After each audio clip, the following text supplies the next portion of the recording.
So let's start from the beginning. When I was 14, my life changed dramatically. My mother thought it was time to settle down again, this time with a man who already had a kid from a previous marriage. He was 17, 3 years older than me. And let's just say we didn't hit it off right away. Tensions began to rise even before the ink had dried on their marriage certificate. At first, it was little disagreements, the kind you'd anticipate when strangers are brought into a home and told their family. Now. He'd leave his dirty dishes in the sink, expecting them to miraculously clean themselves, and I'd be the one getting a lecture about the mess in the kitchen, or I'd notice my shampoo disappearing faster than usual, only to see my new stepbrother wearing something that looked suspiciously like my favorite hair product. It wasn't only the stepbrother shenanigans that affected me. This was how my stepfather handled things. He had a habit of presuming that if something was out of place, it was my fault. It was something I did. And Mom, she wasn't much assistance either. She was so focused on making this new family work that she overlooked the obvious, always smoothing things over, making reasons for why my stepbrother couldn't do anything wrong. A year into their new family, Mom and Stepdad learned they were pregnant. That's when the dynamics really changed. Suddenly, it was all about getting ready for the new baby. The house required redecorating. And guess which room was conveniently selected for the nursery? Yep, mine. So I was transferred to the smaller guest room, which barely had enough space for my belongings. It felt like a demotion. As my new half-brother grew older, I received a clear message about my place in the family hierarchy. It became clear that he was the golden child. My stepbrother, who was already privileged, appeared to draw cues from this and increased his entitled behavior, knowing he could get away with anything. He dropped out of college and returned home, carrying a slew of issues with him. From late-night parties to dubious buddies arriving and leaving at all hours. Complaints were received with a shrug from Stepdad and regretful looks at Mom, as if to say, "What can we do?" I began spending more time at friends' houses, any place. I might feel somewhat normal. School became my getaway. I joined clubs, remained late for extra classes, and did whatever I could to avoid returning home before it was absolutely necessary. This was more than just youthful disobedience. It was about survival. The atmosphere at home was oppressive, like walking on eggshells, waiting for the next explosion. One specific occasion stands out in my mind. I'd arrive home later than normal following a school project. The house was extremely quiet, which was unusual. I noticed a note on the fridge stating that they had gone out to dinner, a family dinner I was not informed about. The message was simple, yet it struck me hard. It was as if they had forgotten my existence, unless I was there to be accused of something.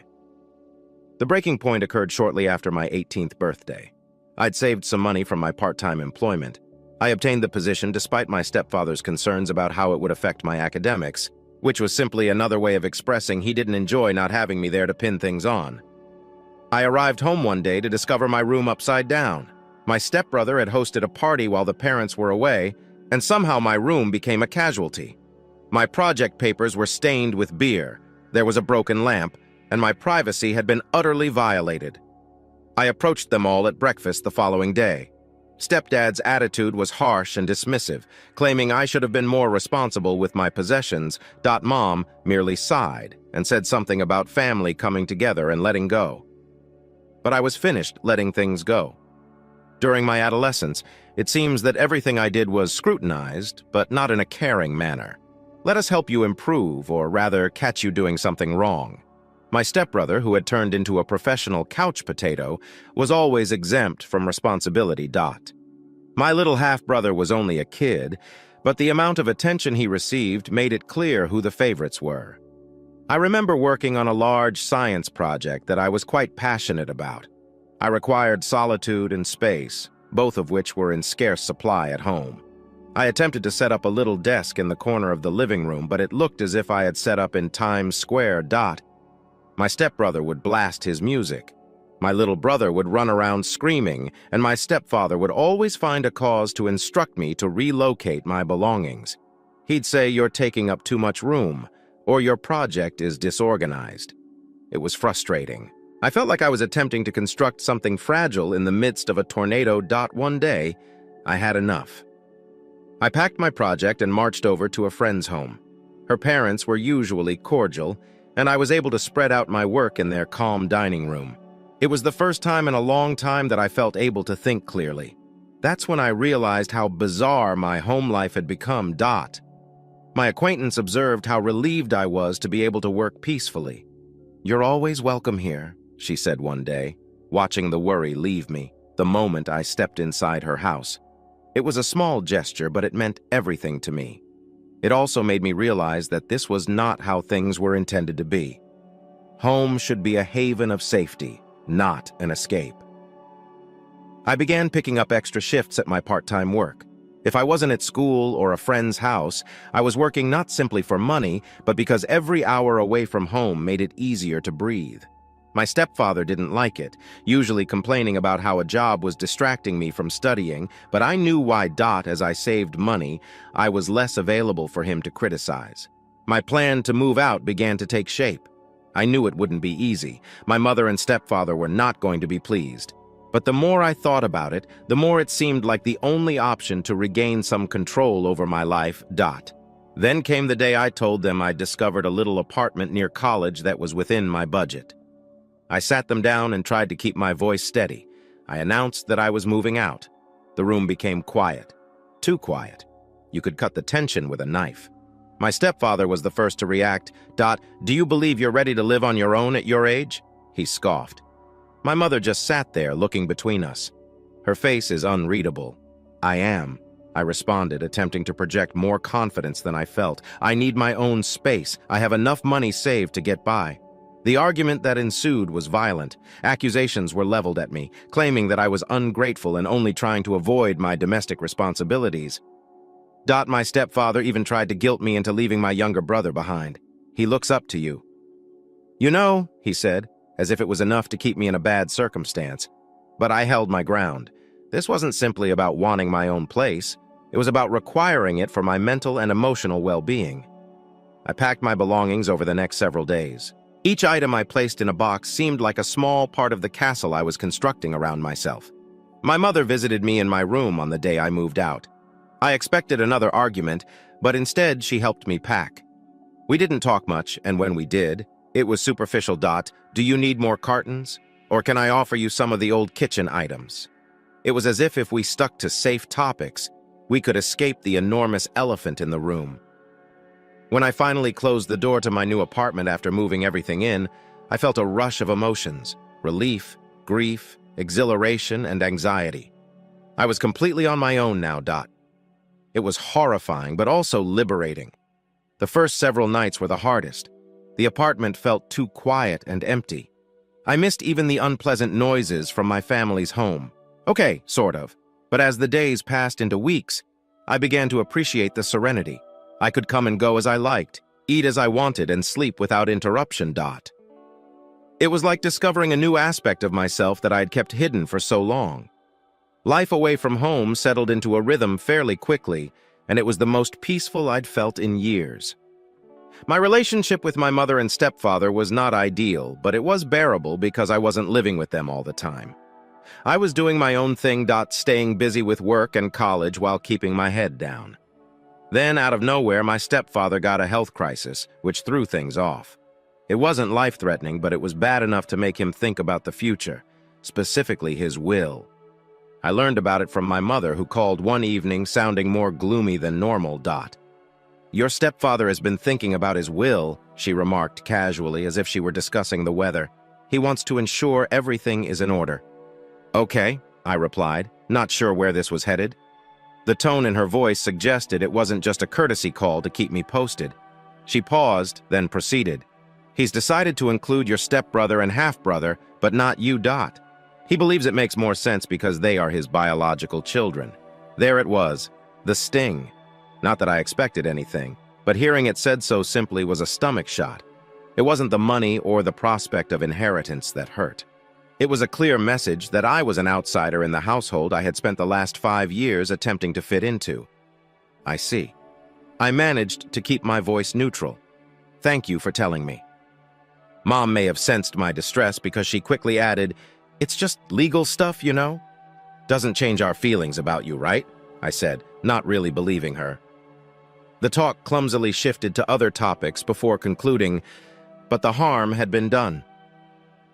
That night, I laid in bed staring at the ceiling, with the old sense of not belonging. The weeks that followed were difficult. I kept thinking about what we had said. Part of me wanted to confront my stepfather and demand an explanation, or at least tell him how much he had hurt me. But another part of me questioned why I cared. I hadn't felt like a member of their family in years. How was this any different? I made the decision to pull back. I will limit my visits even more. It was a protection mechanism, I suppose, to save myself from being harmed further by individuals who had previously demonstrated that they did not consider me family when it really mattered. Then, the genuine wake-up call arrived. It was not a dramatic incident. No yelling battles or emotional confrontations. It was quieter than that. More profound. I was at a coffee shop working on a term paper when I overheard a conversation at the adjacent table. They were laughing as they shared stories about their families, the regular ups and downs, and everyday life. And it struck me. I did not have that. I hadn't had it for quite some time. If that insight triggered anything in me, I began to wonder why I was getting upset over being omitted from a will when I had already been alienated from the family in every aspect that mattered. It was not about the money. It was about wanting to be appreciated and loved by the people I was supposed to call family. From then on, I made a conscious effort to prioritize the connections in my life that made me feel valued. Friends who had become like family, professors who mentored me. I had colleagues who respected me. I made a larger investment in those connections, and gradually, the pain from my stepfather's will and the sense of alienation from my family faded. It was not an overnight transformation. There were still bitter moments, especially at family gatherings where my stepbrother and half-brother received all of the attention. But I was learning to realize that some things were beyond my control and to focus on what I could. I was developing my own sense of family and belonging. The real test came when my stepfather's health emergency was resolved and their lives returned to normal. I was asked to a family meal as a type of celebration of his improved health. I went primarily out of obligation. The evening was just as awkward as I expected. My stepfather talked about his rehabilitation. Everyone praised my half-brother's recent academic achievements, while my stepbrother boasted about a new job. I sat there largely quiet, and it was evident that I was the odd one out. But this time, it wasn't as painful. I had found peace with my function in this family. I was the outsider, which was fine since there were people outside that house who cared about me, not for what I could contribute to a bequest or a family name. After supper, I left early, making some excuse about the early start. As I drove home, I felt a weight lifted from my shoulders. I was okay, truly okay.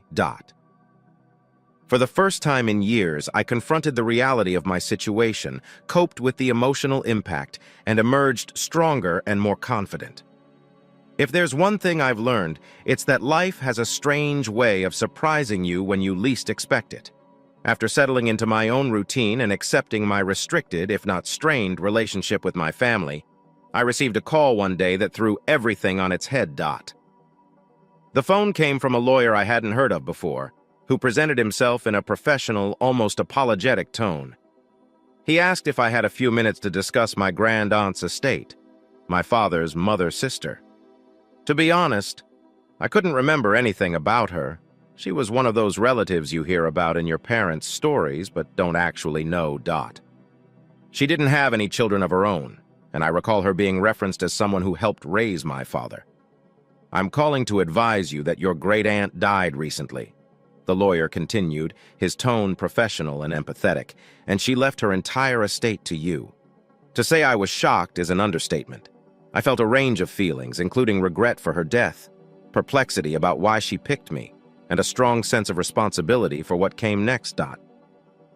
My grandmother was fairly wealthy, according to the lawyer, and she had made prudent investments throughout her life.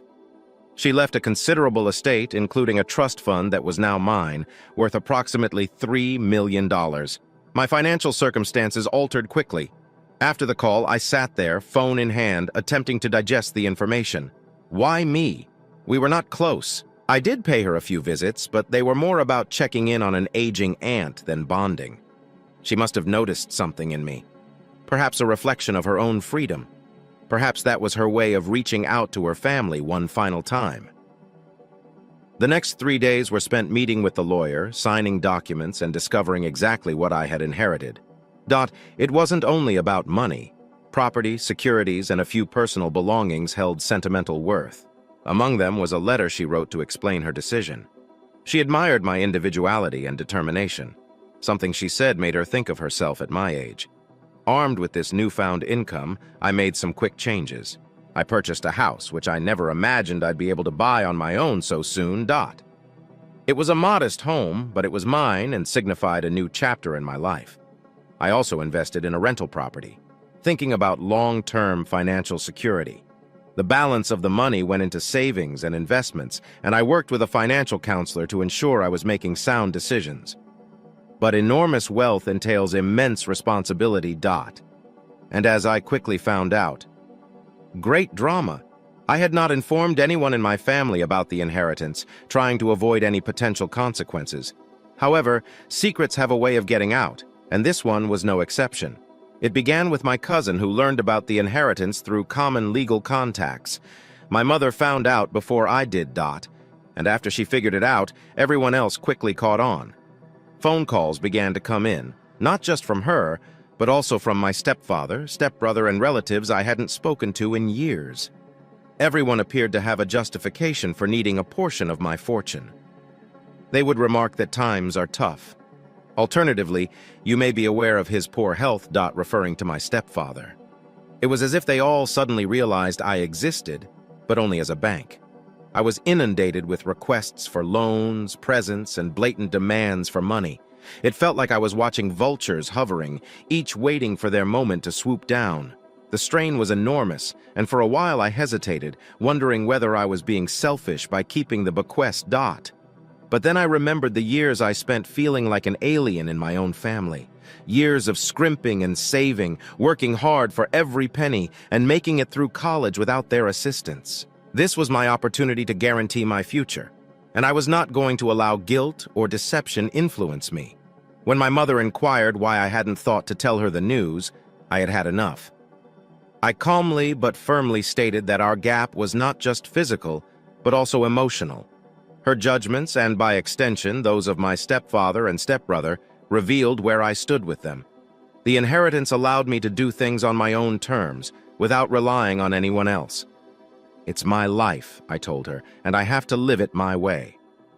I apologize if this offends you, but I need to do what is best for me right now. The outcome of that conversation was as expected. Despite accusations of being ungrateful and selfish, I stood firm. The calls became less frequent over time, and the money requests dried up as they realized I wasn't going anywhere. It was a difficult lesson about who my real family was. It was defined not by blood or marriage, but by those who helped me without demanding anything in return. These were the relationships I valued and continued to cultivate. As for the bequest, it served as a bittersweet reminder of my grandmother, a woman I wish I had known better. Her ultimate gift to me was not just the fortune she left behind, but also the clarity and determination to stand up for myself, no matter the cost. The inheritance was meant to be a blessing, a windfall from a distant relative who thought I could do something good with it. But as soon as word spread that I was suddenly a few $1 million richer, it felt more like I'd been targeted than given a gift. Things went frosty quickly after I told my mother and the rest of the family that I wasn't going to dole them money just because we shared DNA. The phone calls and texts that began with barely veiled requests for money evolved into blatant pleadings and eventually aggressive demands. I stood steadfast in my choice to keep my finances confidential. It was not limited to the close family. Relatives I hadn't heard from in years seemed highly interested in bonding. I got texts like, "Hey, I just heard about Aunt so-and-so. I'm sorry to hear she passed away, but could you please aid me with some money? Times are harsh." It was as if they all followed the same script. Only the names had changed. My stepfather made one of the toughest calls. He had never been warm, but now he was cold and calculating. "You know, we've always considered you a part of our family. It's only natural to think of your brothers during this terrible time," he said one day, his voice heavy with guilt. "Glaze. My brothers didn't consider me family unless they needed anything," I shot back, surprised myself with the sharpness of my voice. "That's a harsh way to put it," he said, but I could tell he was surprised. I had never spoken to him like that before. I had always been the obedient stepchild, the one who did not cause too much trouble. The debate quickly escalated, with him accusing me of being selfish and me reminding him of all the times I felt excluded and unimportant in his family. By the end, we were both too outraged to see any rationale, and the call concluded with a mutual agreement that our relationship would never be the same. The final straw came when my mother tried to negotiate, which entailed adopting my stepfather's side and convincing me to divide my fortune. "It's what families do," she insisted during a particularly tense visit to my new home, where she had arrived unexpectedly. "Families also help each other," I countered, exhausted and frustrated. "When was the last time you provided me with such emotional and financial support?" She was silent and unable to respond. The truth was that our relationship had been superficial at best for years. This money had just brought all of the underlying issues to light. After she left, the calls and messages slowed and eventually stopped. It appeared that they had finally accepted that I was not going to cave. It was a relief, but also a huge disappointment. It hurt to know that my worth to them was so closely tied to what I could provide financially in the aftermath of the family split. I began to devote more time to my relationships with friends and colleagues, people who valued me for who I was, not my bank account. I also began volunteering, which I had always wanted to do but had never had the resources or time for before. Giving back on my own terms was healing in ways I had not anticipated. It enabled me to connect with others, form new connections, and fill the vacuum left by my family's conditional devotion. I also attended a therapist who assisted me in processing the feelings of betrayal and abandonment that had surfaced as a result of this trauma. Unpacking years' worth of emotional baggage was difficult but essential. I learned how to set boundaries, identify symptoms of manipulative conduct, and most importantly, value my own needs and well-being. One day, I resolved to write a letter to each family member who had attempted to push me for money. In each letter, I stated how I felt, why I made the decisions I did, and how their actions affected me. It was more for my own closure than anything. I didn't expect any answer. To my amazement, my half-brother responded. He was only 14, and his letter was awkward but honest. "I apologize for asking for money. I miss you," he wrote. It was a tiny but crucial move. We began texting short talks about school and his hobbies. It was not much, but it was something, a possible bridge to re-establishing at least one family relationship. "Hello, everyone. I just wanted to catch you on what's been going on since my last post. It has been a few weeks, and while I wish I could say things have improved, they have really deteriorated significantly. I sincerely appreciate all of your help and suggestions. It has been a lifeline at this chaotic period. So when everything went wrong with my family, my mother approached me in August, wanting to talk about everything that had transpired. I had a strong suspicion that this would not be a simple catch-up to keep things balanced. We planned to meet in a public spot. I figured that would keep the drama to a minimal, or at least keep things from getting out of hand. The meetup was unpleasant from the start. My mother began by discussing how they had been struggling financially. She noted how my half-brother's private school costs had become a burden since my stepfather became ill and had his job hours reduced. Then she went on to talk about how they've been wanting to renovate the house and how she really needs a vacation to get away from the mental strain of it all. Throughout this, she did not ask me a single question about my life or how I was coping. It was as if I was only there to listen to her list of issues. The chat stretched on, and I became increasingly uneasy. I felt like I was simply a bystander to her woes. Finally, I couldn't stand it any longer and asked her to get to the point without missing a beat. She stated that she expected me to write her a check for $1 million. Yes, you read that right, $1 million. She argued that, legally, it was all her money because it came from her late husband's inheritance. However, she was being generous by just asking for a third. Her demands became increasingly outrageous, and I struggled to believe what I was hearing. I paid the amount promptly and left as soon as possible. Since that day, my mother has been calling me a thief and telling anybody who will listen that the inheritance should have been hers in the first place. Meanwhile, my stepfather wrote me a gigantic wall of text, lecturing me on how I can't simply think of myself when I'm part of a larger family and how my actions should consider everyone else. I pointedly informed him that he did not include me in his will because I was not a close enough family member. That appeared to silence him temporarily, but I doubt it's the last of it. Since then, things have gotten completely out of control. My mother and stepfather have been bad-mouthing me all over the place, and I'm honestly worried about what they'll do next. It appears like they are attempting to turn everyone against me, portraying me as the bad person in a situation that they have exaggerated greatly. I'm trying to stay strong and calm, but it's difficult when it feels like the people who should be there for you are out to make things worse. I'll keep you all informed if anything changes, but for the time being, everything is a complete disaster. Thank you again for all of your help and suggestions. It's reassuring to know there are individuals out there that understand and care. Hello, everyone. I'm back with another major patch. Trust me, the last few weeks have been a whirlwind, and I'm just trying to keep my head above water with all that's been going on. I sincerely appreciate all of your encouragement and suggestions. It has been quite helpful in managing this craziness, so thank you very much. So, here's the scoop. A few weeks ago, out of nowhere, I received this quite official-looking letter in the mail. It's from a lawyer I've never heard of, saying that my mother is suing me for a large portion of my inheritance. Yes, comma. You heard that correctly. My mom is suing me. My initial reaction, full-fledged panic. Who wouldn't freak out? My thoughts raced as I considered all of the legal battles I'd have to confront.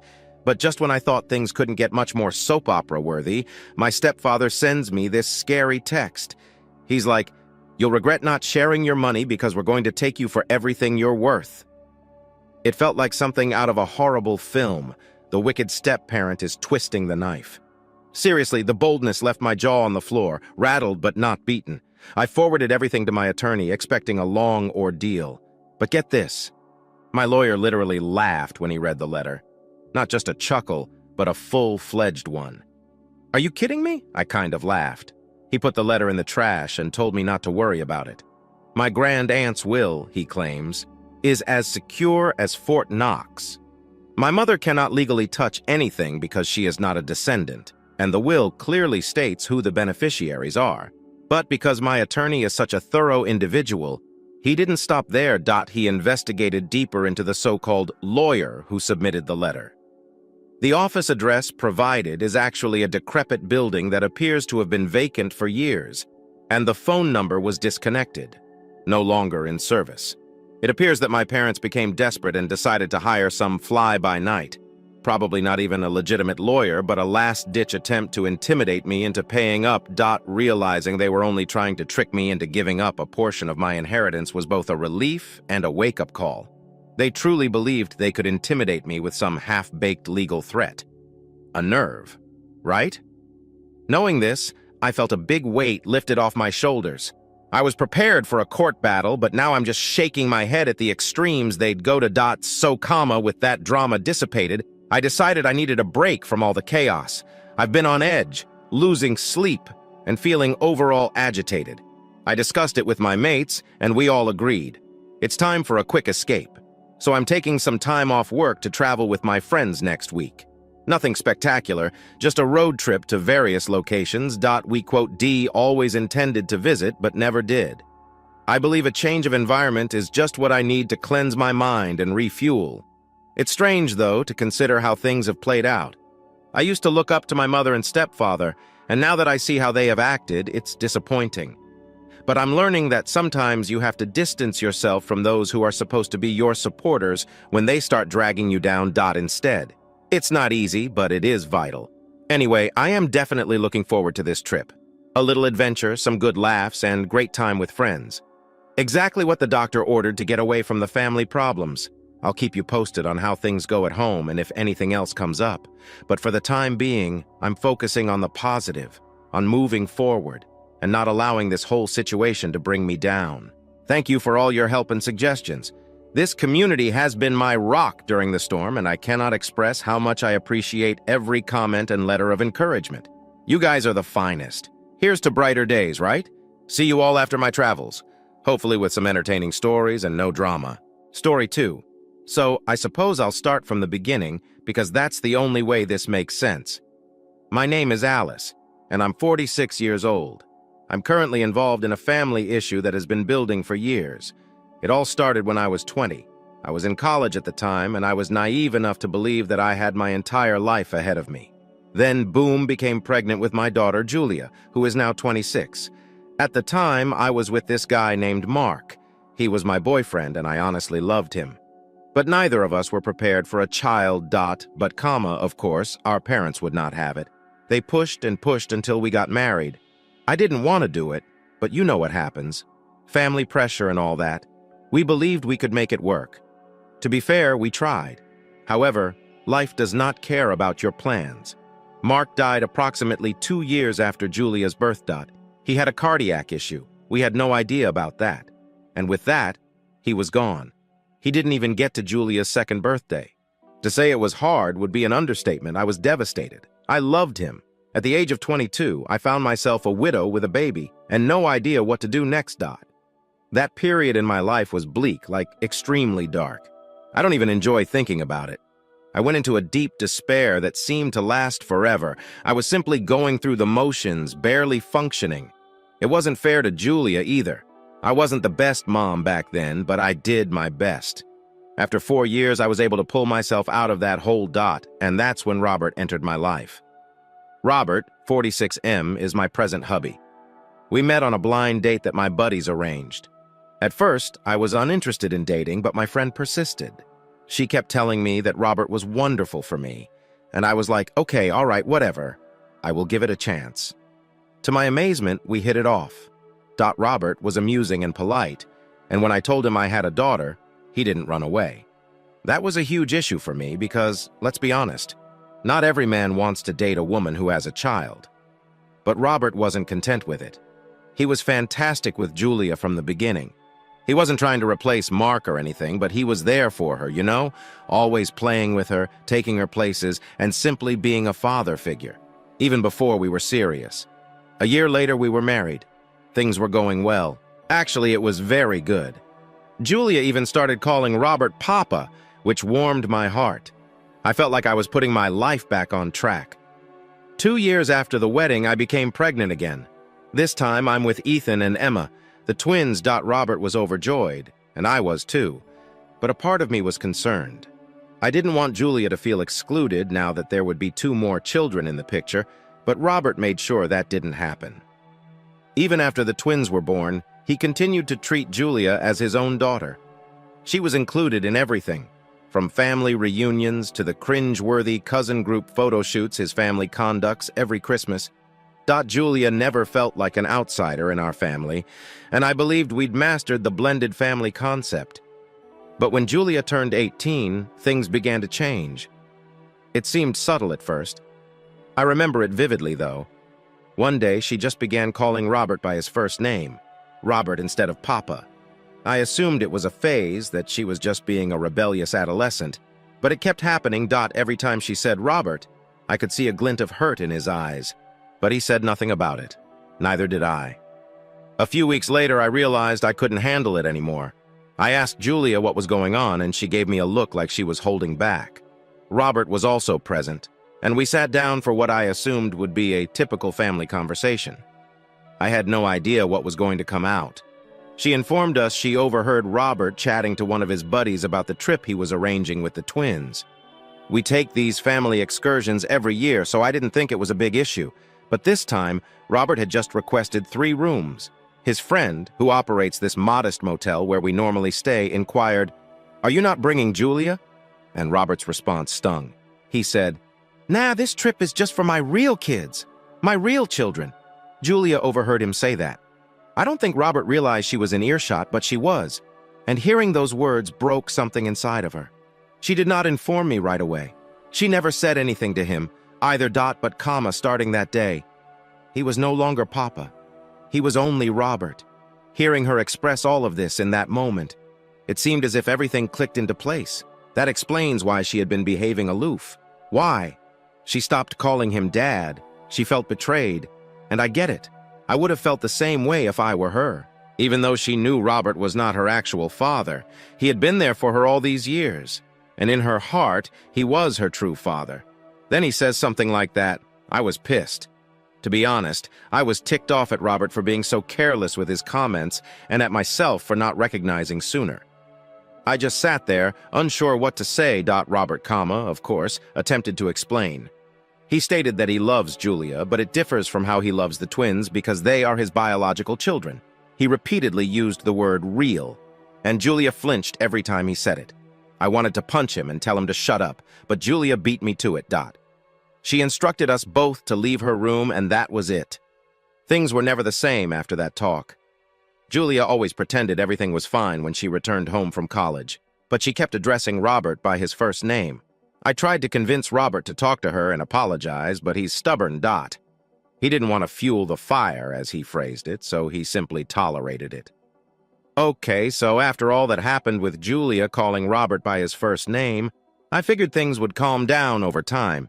You know, like if she's an adult now, attending college and enjoying her life, I assumed that by the time she became serious with her boyfriend Dan, we'd be back to normal. Or close enough to it. But no, I was mistaken. So wrong. Everything came crashing down as Julia revealed her engagement to Dan. We were all pleased for her. I mean, Dan is a fantastic guy. He'd been around for a while, and they'd been together since their freshman year of college, so this wasn't unexpected. They, quote, one of those couples who just fits together, you know? So when they got engaged, I assumed it would be a very joyous time for all of us. But if there's one thing I've learned in life, it's that things rarely go as planned.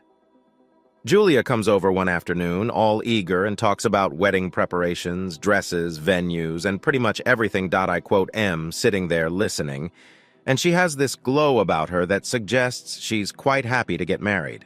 She then drops the device. So, Mom, I have been thinking. Uncle Tom is going to lead me down the aisle. I literally froze.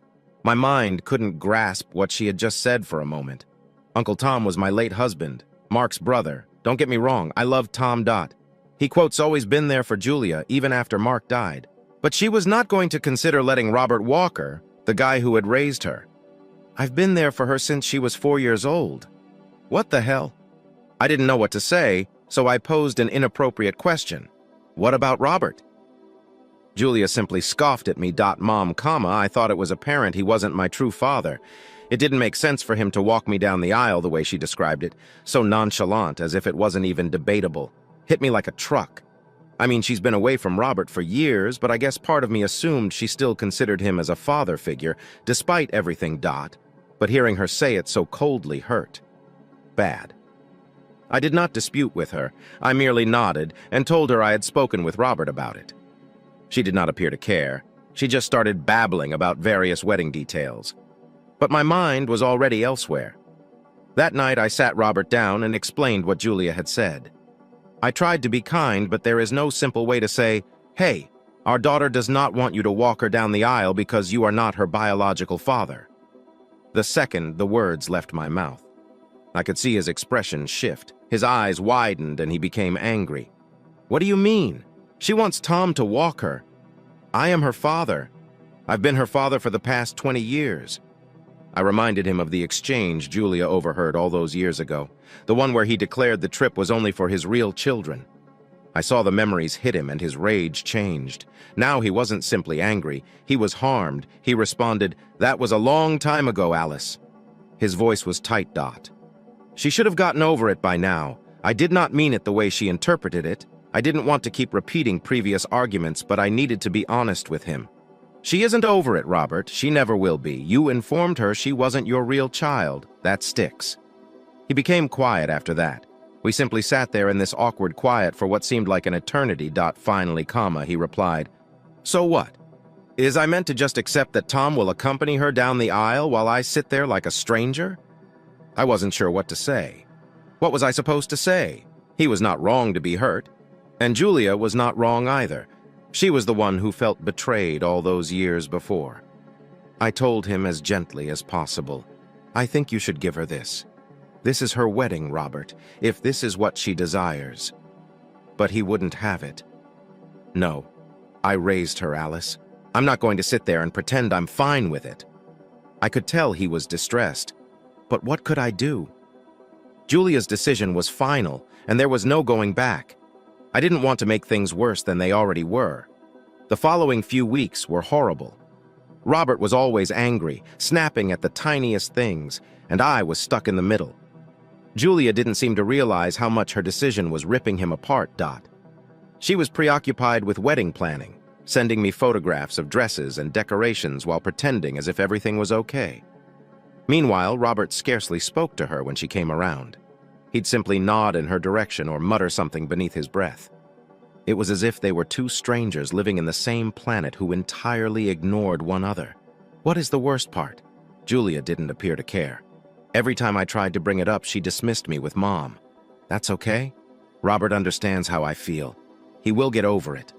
But he wasn't getting over it. In fact, things were becoming worse. One night, Robert arrived home much later than normal, and I could smell the alcohol on him before he went through the door. He never drank like that. But the whole situation with Julia had pushed him over the line. He was drowning in his emotions, and I had no idea how to help him.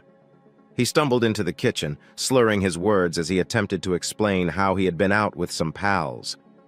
I knew it was a lie, yet I let it go. I didn't have enough energy to fight him anymore. Instead, I simply asked Robert, "What are you going to do about the wedding?" He glanced at me, his eyes bloodshot and exhausted, and replied, "I'm not leaving." My heart sank. "You aren't what?" "I am not going," he repeated, his voice harsh and frigid. "What's the sense of being there if I'm not escorting her down the aisle?" I couldn't believe what I heard. Is he really going to forego our daughter's wedding because of this? "Robert, you cannot do that. You'll regret it." But he simply shook his head, as if he had already made up his mind. "She does not want me there, Alice, not really. She wants Tom. Fine, she can have him." I attempted to argue with him to convince him that missing Julia's wedding would only make matters worse, but he refused to budge. He was too hurt, angry, and inebriated to hear anything. I had something to say. And that's when it struck me. This wedding was not going to be the wonderful event I had hoped for, the thing that tore our family apart. So Robert had just told me that he was not planning to attend Julia's wedding. I was floored. I knew he was hurt. Who wouldn't be? But missing the wedding? That seemed like an entirely new level of messed up, especially after everything we had gone through as a family. But I was not going to let this spoil anything. Not until you've tried to solve it. The next morning, I attempted to speak with him while he was sober, hoping he would come to his senses. I could see he was hungover. Probably regretted drinking too much the night before. He was seated at the kitchen table looking into his coffee cup, as if it held the secrets to life. "Robert?" I began, attempting to sound calm. "We need to discuss the wedding." He did not look up from his coffee. "How about it?" I took a deep breath. "You can't simply not go. She is your daughter. You have been in her life for more than 20 years. I realize she injured you, but skipping her wedding will make matters worse." He finally looked up at me, his eyes filled with a profound melancholy. "She does not want me there, Alice. She's made it quite plain." "That is not true," I said, even though I wasn't completely certain. "She wants you there, Robert?" "I don't know. She is still unhappy about what occurred back then, but she cares about you." He shakes his head. "She cares for Tom. That is who she wants. Allow him to perform the parent role. It's what she wants, anyway." I wasn't sure what else to say. I couldn't compel him to leave. But the idea of him missing the wedding felt so terrible. It wasn't only about Julia, it was about our family. I thought about the twins, Ethan and Emma. They were 17 now. I was old enough to understand what was going on, and I couldn't help but wonder what they felt about it all. We hadn't really discussed the wedding drama with children, but I knew they would notice the tension in the house. How could they not? That night I resolved to speak with them. I sat them in the living room and inquired how they felt about the wedding. Ethan, the more quiet and restrained one, simply shrugged. I do not know, Mom. It's Julia's wedding. I simply want everything to be regular. Emma, on the other hand, was never bashful about expressing her opinions. I think it is ridiculous, she replied, arms crossed. Julia is acting like a brat, and Robert is acting even worse. They're both too stubborn to see what this means for the rest of us. Her words struck me hard. She was correct. This whole situation was tearing our family apart, and I had no idea how to stop it. Julia returned a few days later to discuss other wedding plans with me. I could tell she was happy, delighted about things coming together. She started talking about flowers, the guest list, and other little details that I couldn't care less about at the time. My thoughts were still on Robert. Finally, I could not take it anymore. I interrupted Julia. "We need to talk about your father." She looked perplexed for a second. I clarified with my father, Robert. "He's quite hurt that you don't want him to escort you down the aisle." Her expression shifted instantaneously. She crossed her arms and sat back in her seat. "I've already told you, Mother. It is not occurring. Uncle Tom is walking me. This is the end of the story. I tried to remain cool." "I got it, Julia. I do. But have you considered what this is doing to Robert? He has been there for you. Your entire life." She rolled her eyes. "Has he, though? Really?" He made it quite clear where I stood when he revealed I wasn't his biological child. I'm not going to pretend that everything is wonderful simply because it's my wedding. I felt a rush of frustration rise up inside of me. But Julia, that was years ago, Dot. He isn't flawless, but neither are we. He made an error. But you've harbored this grudge for so long. It's not only harming him, it is harming all of us. She shakes her head, her jaw clenched. I am not the one who began this, Mom. He did, and I'm not going to forget it simply because it is convenient. At that point, I knew I couldn't get through to her, Dot. She was just as stubborn as Robert, if not more. I didn't want to take it any further and jeopardize what was remained of our relationship. So I dropped it. But it did not fit well with me. I couldn't simply let this go. The day before the wedding, tensions were at an all-time high. Robert hadn't decided whether he was going to the wedding or not, Dot, every time I mentioned it. He just shrugged and said, "We'll see." It drove me mad. How could he be so casual about something so serious? I woke up early on the wedding day, worried and stressed. I had scarcely slept the night before since I knew how important that day was. I tiptoed into the kitchen to see Robert sitting there, enjoying his coffee as if it were any other day, Dot. "Are you going?" I inquired, attempting to keep my voice steady. He did not respond right away. He simply glanced out the window, his expression unclear. Finally, he exhaled. "I don't know, Alice." I felt like I was about to shout. "You do not know, Robert. This is Julia's wedding. You either go or not. There is no in-between, Dot." He stared at me, and I could tell he was torn. "I want to go, but I'm not sure if I can sit there and watch Tom bring her down the aisle as if I don't exist." I wasn't sure what else to say. There was no simple solution to this. There are no magic words that can make everything better. It was a mess, Dot, plain and simple. By the time we got at the wedding venue, Robert still hadn't given me a clear answer. We entered together, but I could sense he was holding back. The ceremony was about to begin, and I was a nervous wreck, not knowing if he'd stay or depart. When Julia walked down the aisle with Uncle Tom on her side, I looked over at Robert, Dot. His expression was a mixture of pride, regret, and rage.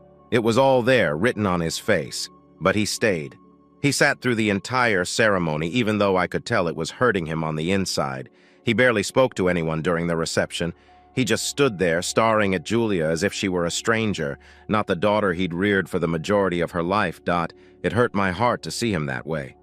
But I wasn't sure how to solve it.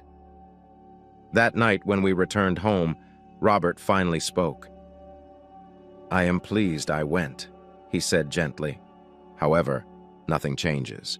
And it was the moment I realized nothing will ever be the same again. So, according to my expectations, things did not suddenly improve following the wedding, Dot.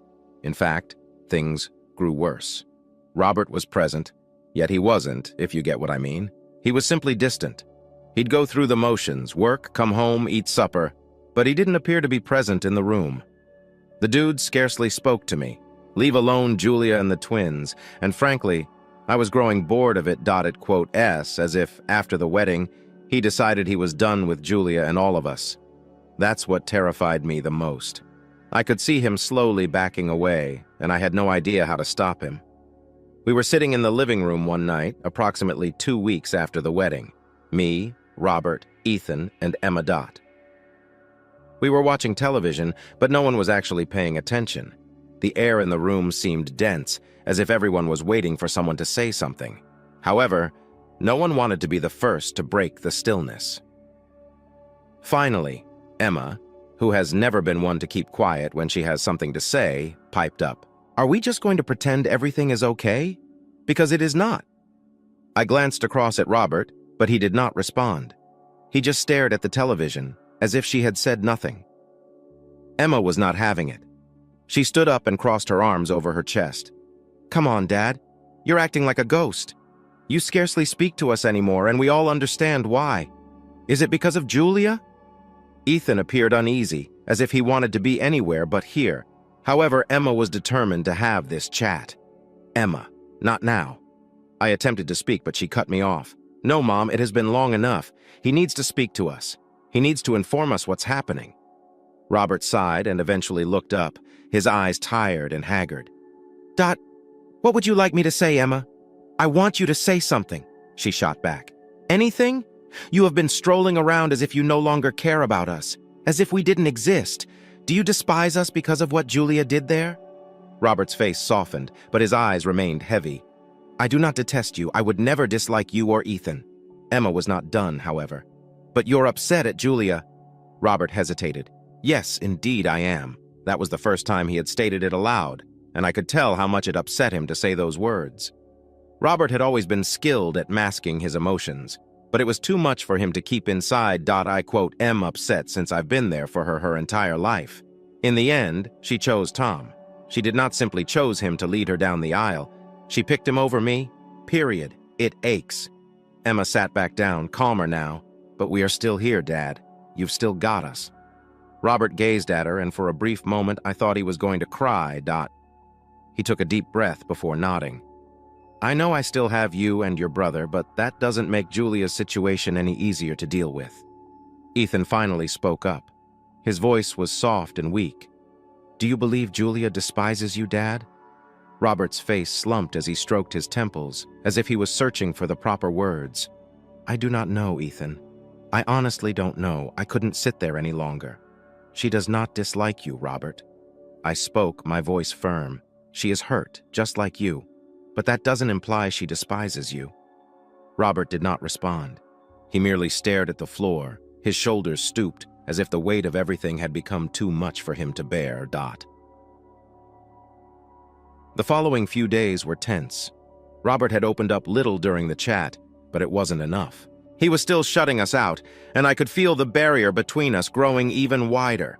It was as if every day an invisible wall rose higher and higher, and no matter how hard I tried, I couldn't get past it. Then came the phone call.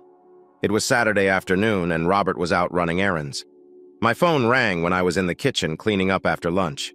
When I saw Julia's name on the screen, I felt a knot in my gut. I hadn't heard from her since the wedding, and I wasn't sure whether this would be a cordial conversation or another quarrel. I responded, trying to sound nonchalant. "Hey, Julia, how are things going?" There was a delay on the other end before she began speaking. "Mom, I need to talk to you. This is about Robert." My heart fell. "What about him?" She hesitated again, and I knew what she was going to say wasn't good. "I do not think I should have asked him to the wedding." I blinked, attempting to understand what she had said. "Wait, what? Why?" "Because," she explained, her voice was tense. "It was clear he did not want to be there. He looked miserable the entire time, and I now feel guilty for inviting him. I felt I was doing the right thing, but perhaps I should have just left him out of it entirely. I couldn't believe what I heard. Julia, he is your father. Of course he would be there. He's hurt. Yes, but that doesn't mean you should have rejected him." "I know," but she paused, and I could hear the frustration in her voice. "It didn't feel right, Mama.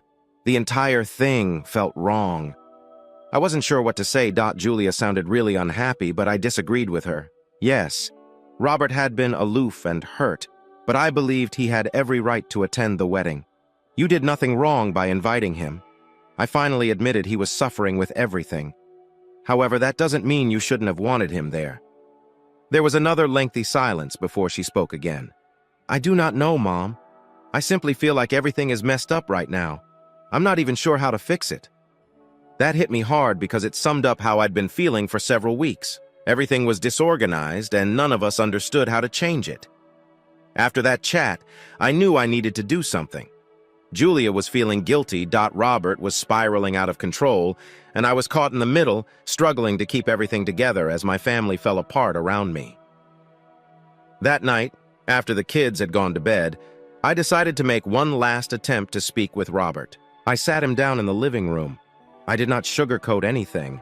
I told him about my chat with Julia, how she felt bad about the wedding and how worried I was that this would permanently damage our family. I do not want to lose you, Robert. I spoke, my voice shaking. But that's where we're going, if we do not change this. He looked at me for the first time in what seemed like forever. I don't want to lose you either, he added quietly. But I'm not sure how to fix this. And that's when I knew we didn't know the answers, Neither of us understood how to make things right, but we had to try because if we didn't, this would be the thing that tore us apart forever. Okay, so after all those chats and awkward silences, I knew something had to give. I couldn't bear the continual anxiety where every word felt like walking on eggshells. Robert and Julia were not communicating, and I was caught in the midst, attempting to maintain peace while feeling as if I was losing both of them. One evening, a few weeks after my last conversation with Robert, I found myself sitting in the kitchen after dinner, staring at my phone. I had considered calling Julia and attempting to mediate between her and Robert, but I wasn't sure where to begin. I didn't want to push her too much, especially because she'd already shown her regret about the wedding. But something inside me told I needed to do something or this family would shatter. Robert was in the living room, watching a television show but not paying attention. He remained physically present but emotionally checked out. The twins were upstairs doing their own thing. The silence in the home seemed too loud, if that makes sense. I could not handle it anymore. I got up, grabbed my keys, and entered the living room.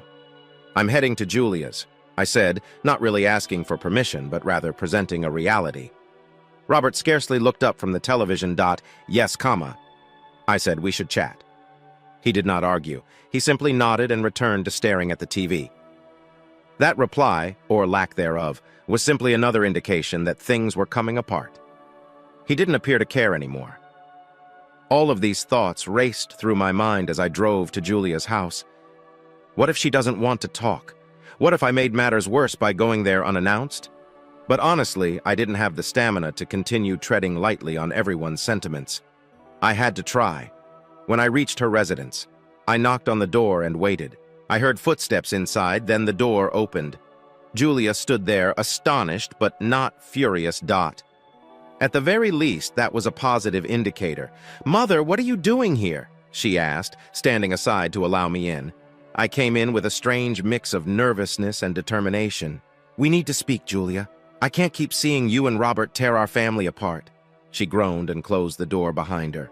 "Mom, I don't know what more to say. I have told you how I feel. I know you did. I mentioned this while seated on her couch. However, I don't believe either of you has made any serious attempts to resolve this. You're both hurting, and neither of you wants to be the first to acknowledge it."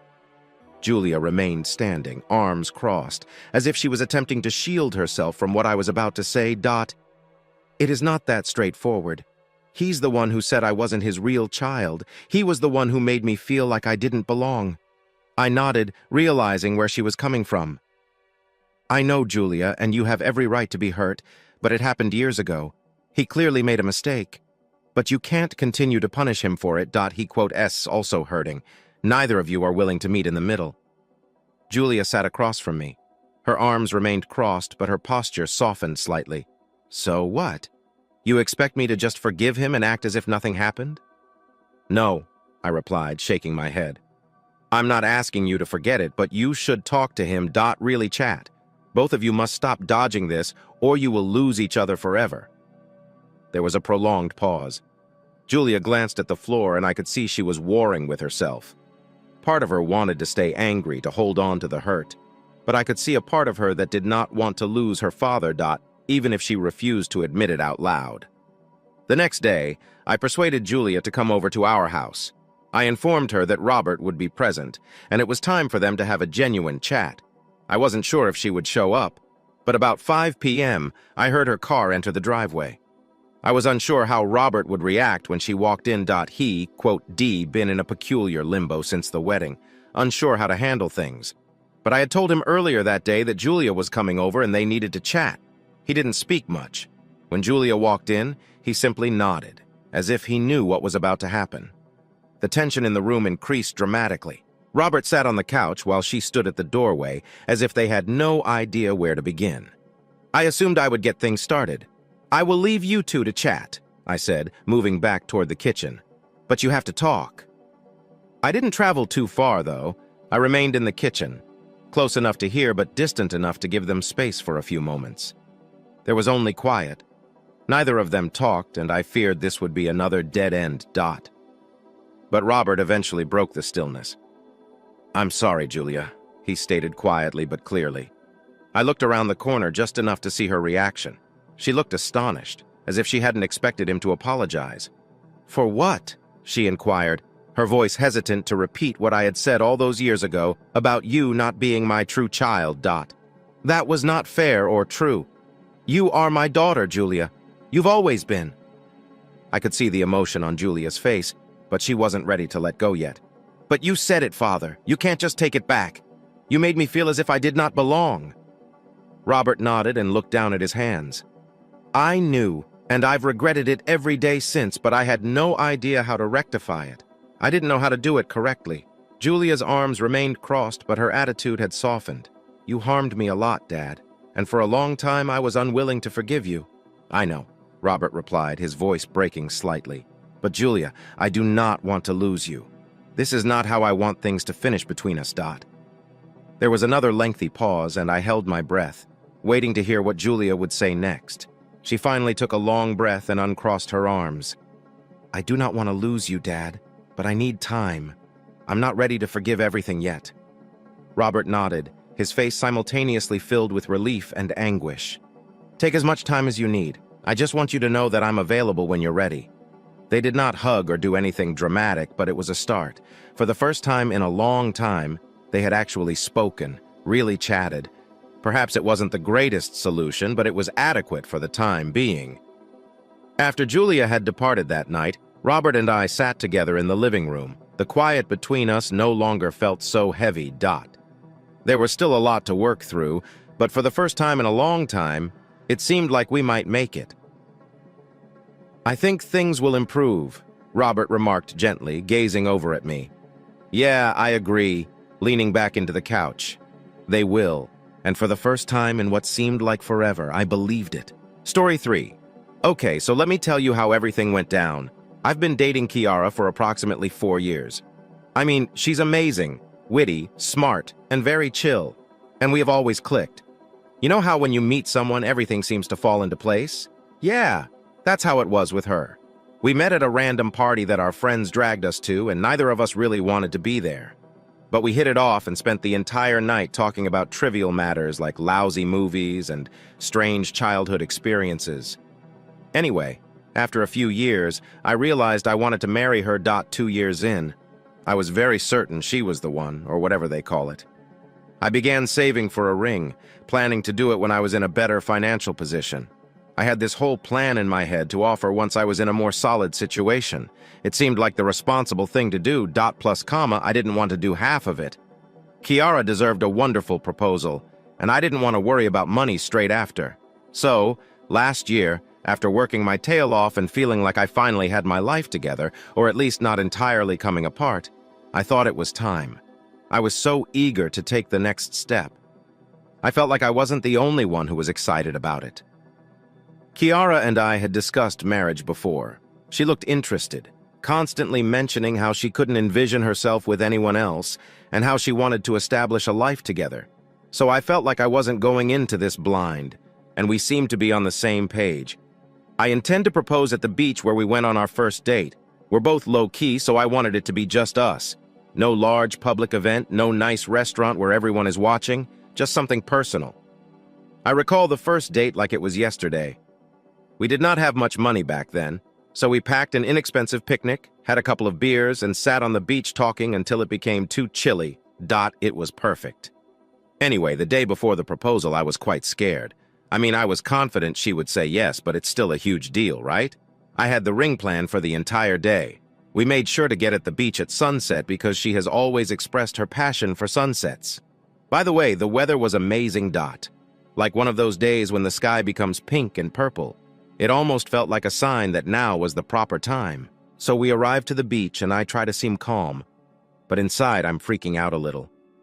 We're going along the beach, talking about trivial things, when I suddenly stop, take her hand, and begin talking about how much she means to me. I told her how much I loved her and couldn't fathom my life without her. Then I went down on one knee, brought out the ring, and asked her to marry me. Here's what threw me off. She looked at me intently and said nothing for what seemed like an eternity. Then she says, "I want to marry you, but not now." I was like, "What?" My head couldn't process it at first. I just stood there still clutching the ring, probably looking like an idiot trying to figure out what she had just said. "I want to marry you, but not now. What exactly does that mean?" I felt my heart sink, Guy. She stated that she was not yet prepared for all of the engagement-related activities. She seemed uninterested in the concept of becoming engaged and requested more time. She didn't go into much detail beyond that, just kind of indicated it wasn't the proper time for her. That hit me like a punch in the belly, but I didn't want to cause a scene, so I smiled and replied, "Yeah, okay, I get it." But honestly, I didn't get it. Not at all. We had discussed marriage. She had informed me that she wanted to stay with me forever. And here I was, putting myself out there, only to receive a half-hearted rejection. But I thought, okay, maybe she just needs more time. After all, I waited a year to gather my thoughts before proposing, so perhaps she isn't quite there yet. I tried to tell myself that it wasn't a huge problem and moved on. We ended up spending the remainder of the evening pretending everything was normal, when it wasn't. The entire tone had changed, and I was locked in my own head, wondering whether I had made a mistake. Should I have waited longer? Was it the wrong moment? Didn't I know her as well as I thought? I didn't ask her about any of this, however, because I didn't want to appear pushy. But I believed I was doing the right thing by giving her time, but looking back, I wish I had asked more questions, such as asking her what she meant by "not right now." Was it me? Was it anything else? Was she really serious about wanting to marry in the future? Instead, I just let it go and convinced myself it was no big deal.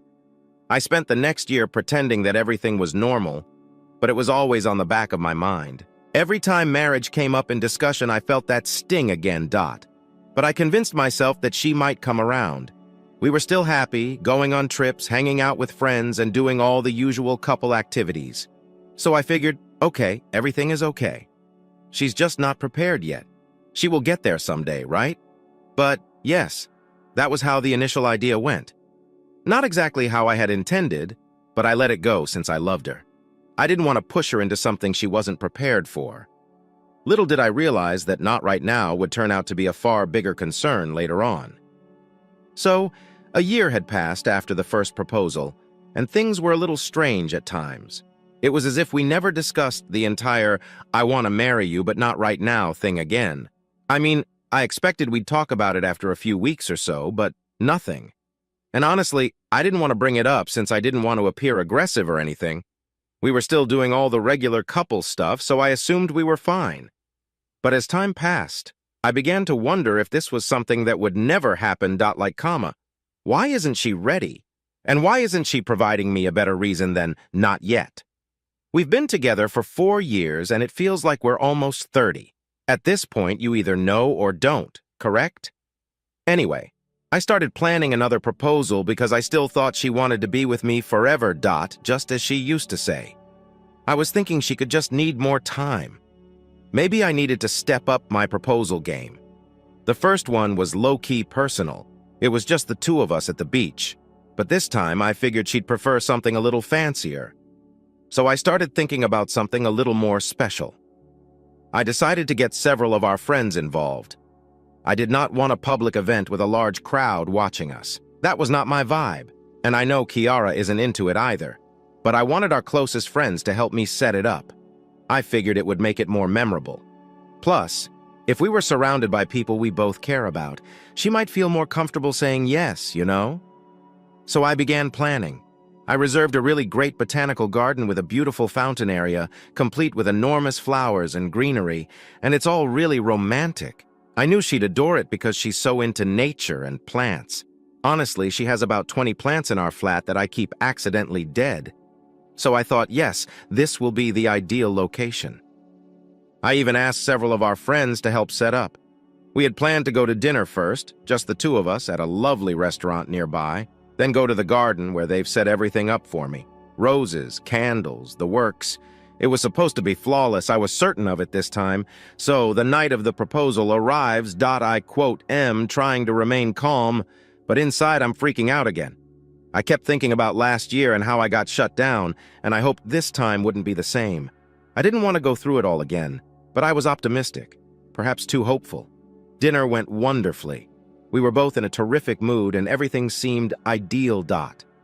We joked, drank wine, and it felt like old times, as if nothing was wrong between us.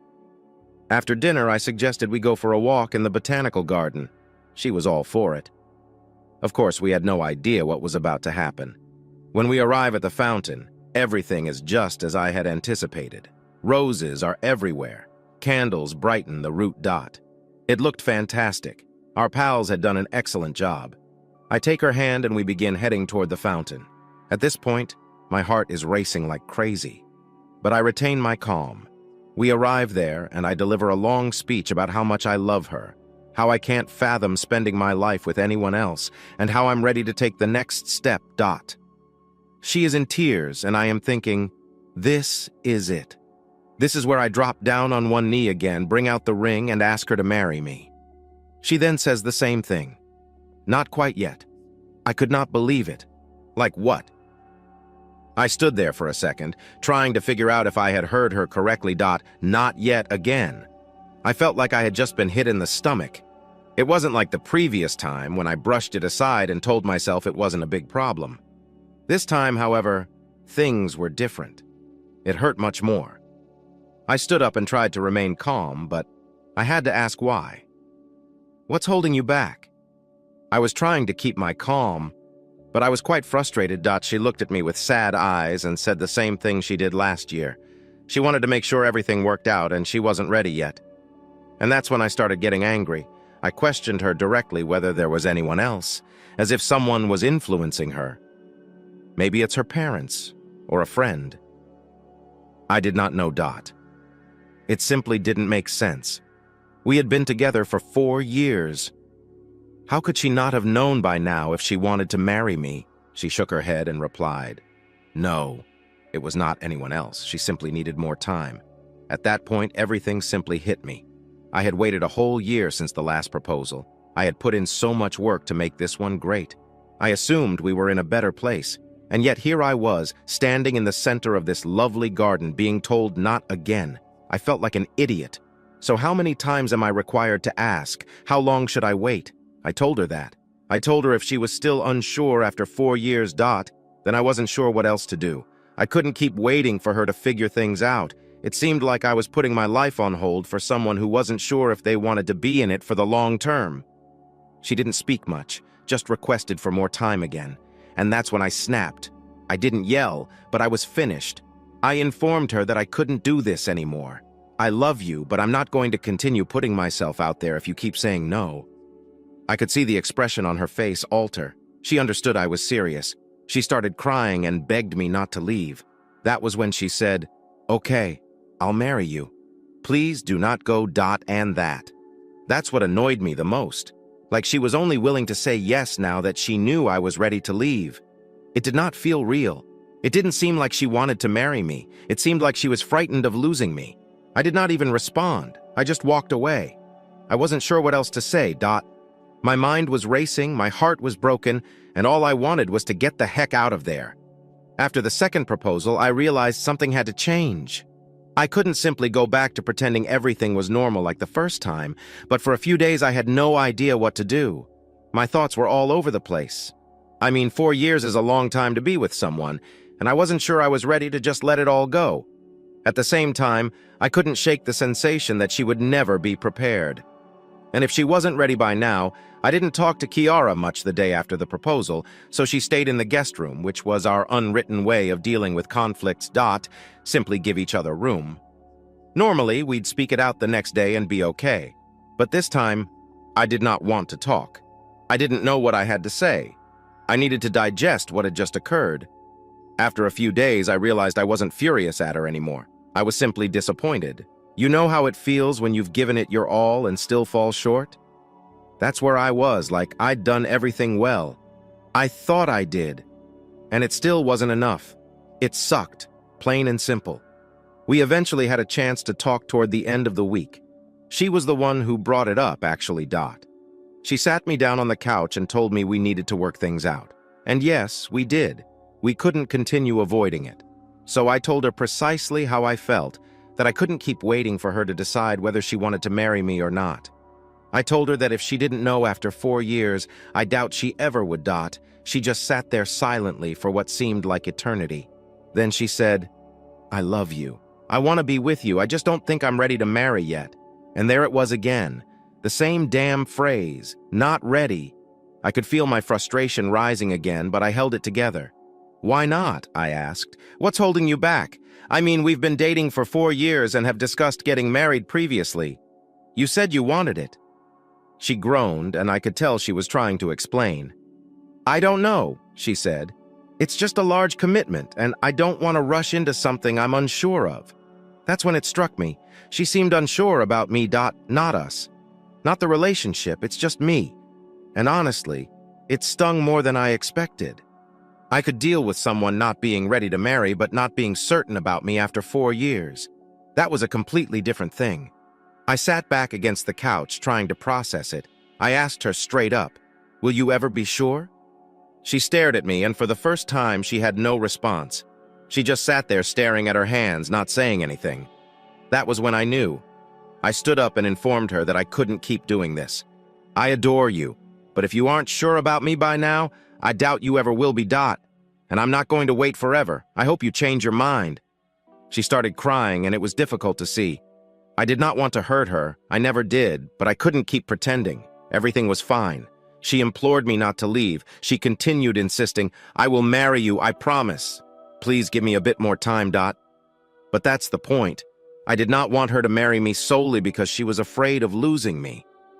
I wanted her to want it and be happy about it, but she wasn't. She was simply terrified of being alone.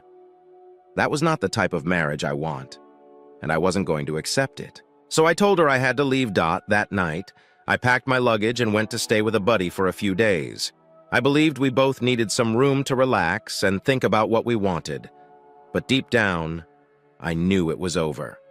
There was no going back from this. The next few days were tough. I kept replaying everything in my thoughts, trying to find out what went wrong. Was it me? Was this her? Was it the two of us? I do not know. I only knew that it didn't feel right anymore.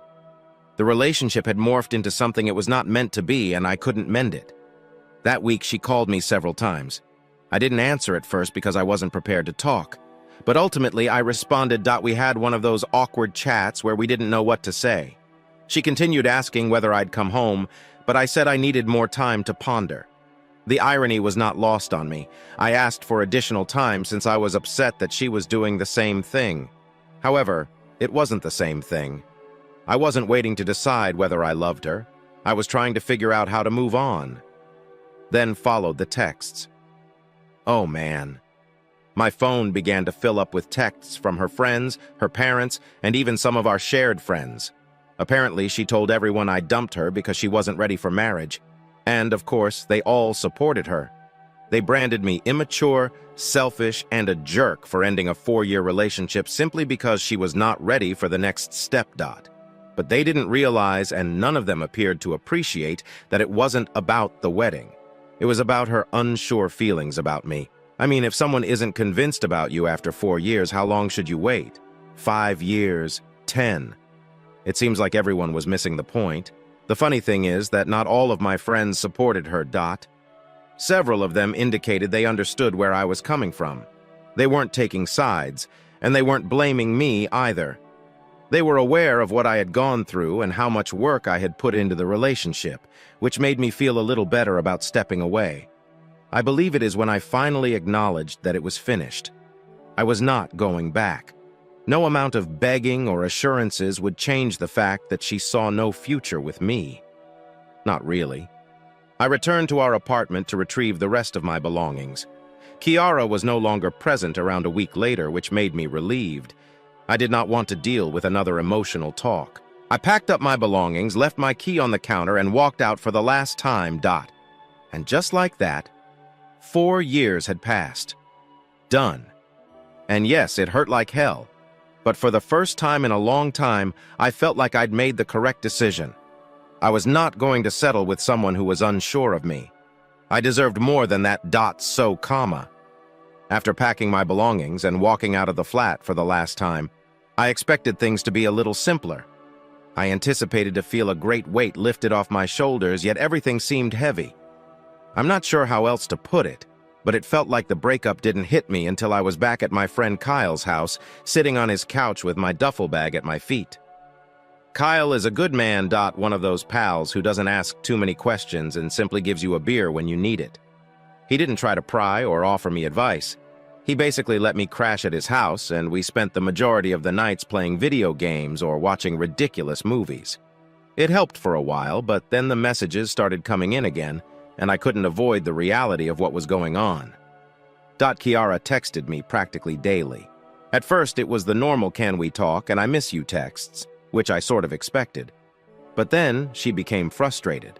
I didn't answer her calls, so she'd write me these long texts about how unreasonable I was for refusing to work things out. She continued saying things like, "You're throwing away everything for one small thing and you'll regret it." It irritated me, to be honest, as if I were tossing everything away. I didn't know how to answer without beginning another dispute, so I simply didn't. Ignoring her texts was not simple, however. Every time my phone buzzed, I felt a pit in my stomach. A part of me still cared for her, but I knew deep down that we couldn't mend this. I had to remind myself that this was more than simply a marriage. It was about her unsure feelings about me, about us. The point is, when you spend 4 years with someone, you become accustomed to having them around, even if things were tough near the end. Kiara had been such an important part of my life for so long that I had no idea what to do with myself now that she was gone. I kept browsing through old images of us on my phone, recalling all the memories we'd shared. I know it's ridiculous, but I was trying to find out what went wrong. Is there something I missed? Prior to the proposals, there were signs that things were falling apart. I spent far too much time thinking about it. Kyle said I was overanalyzing things, and while he may have been correct, it was difficult not to. When you invest so much time in someone, you want to feel that it was all worthwhile and not a waste of time.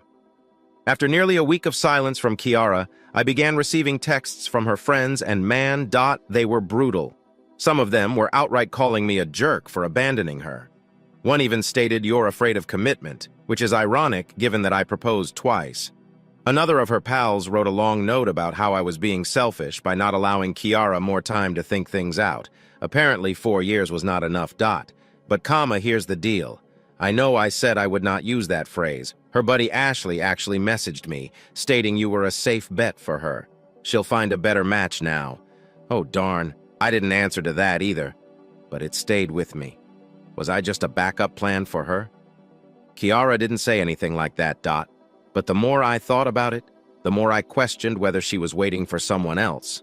Someone better. Whatever that means. Meanwhile, my buddies were expressing their own views. Kyle, as usual, kept things simple.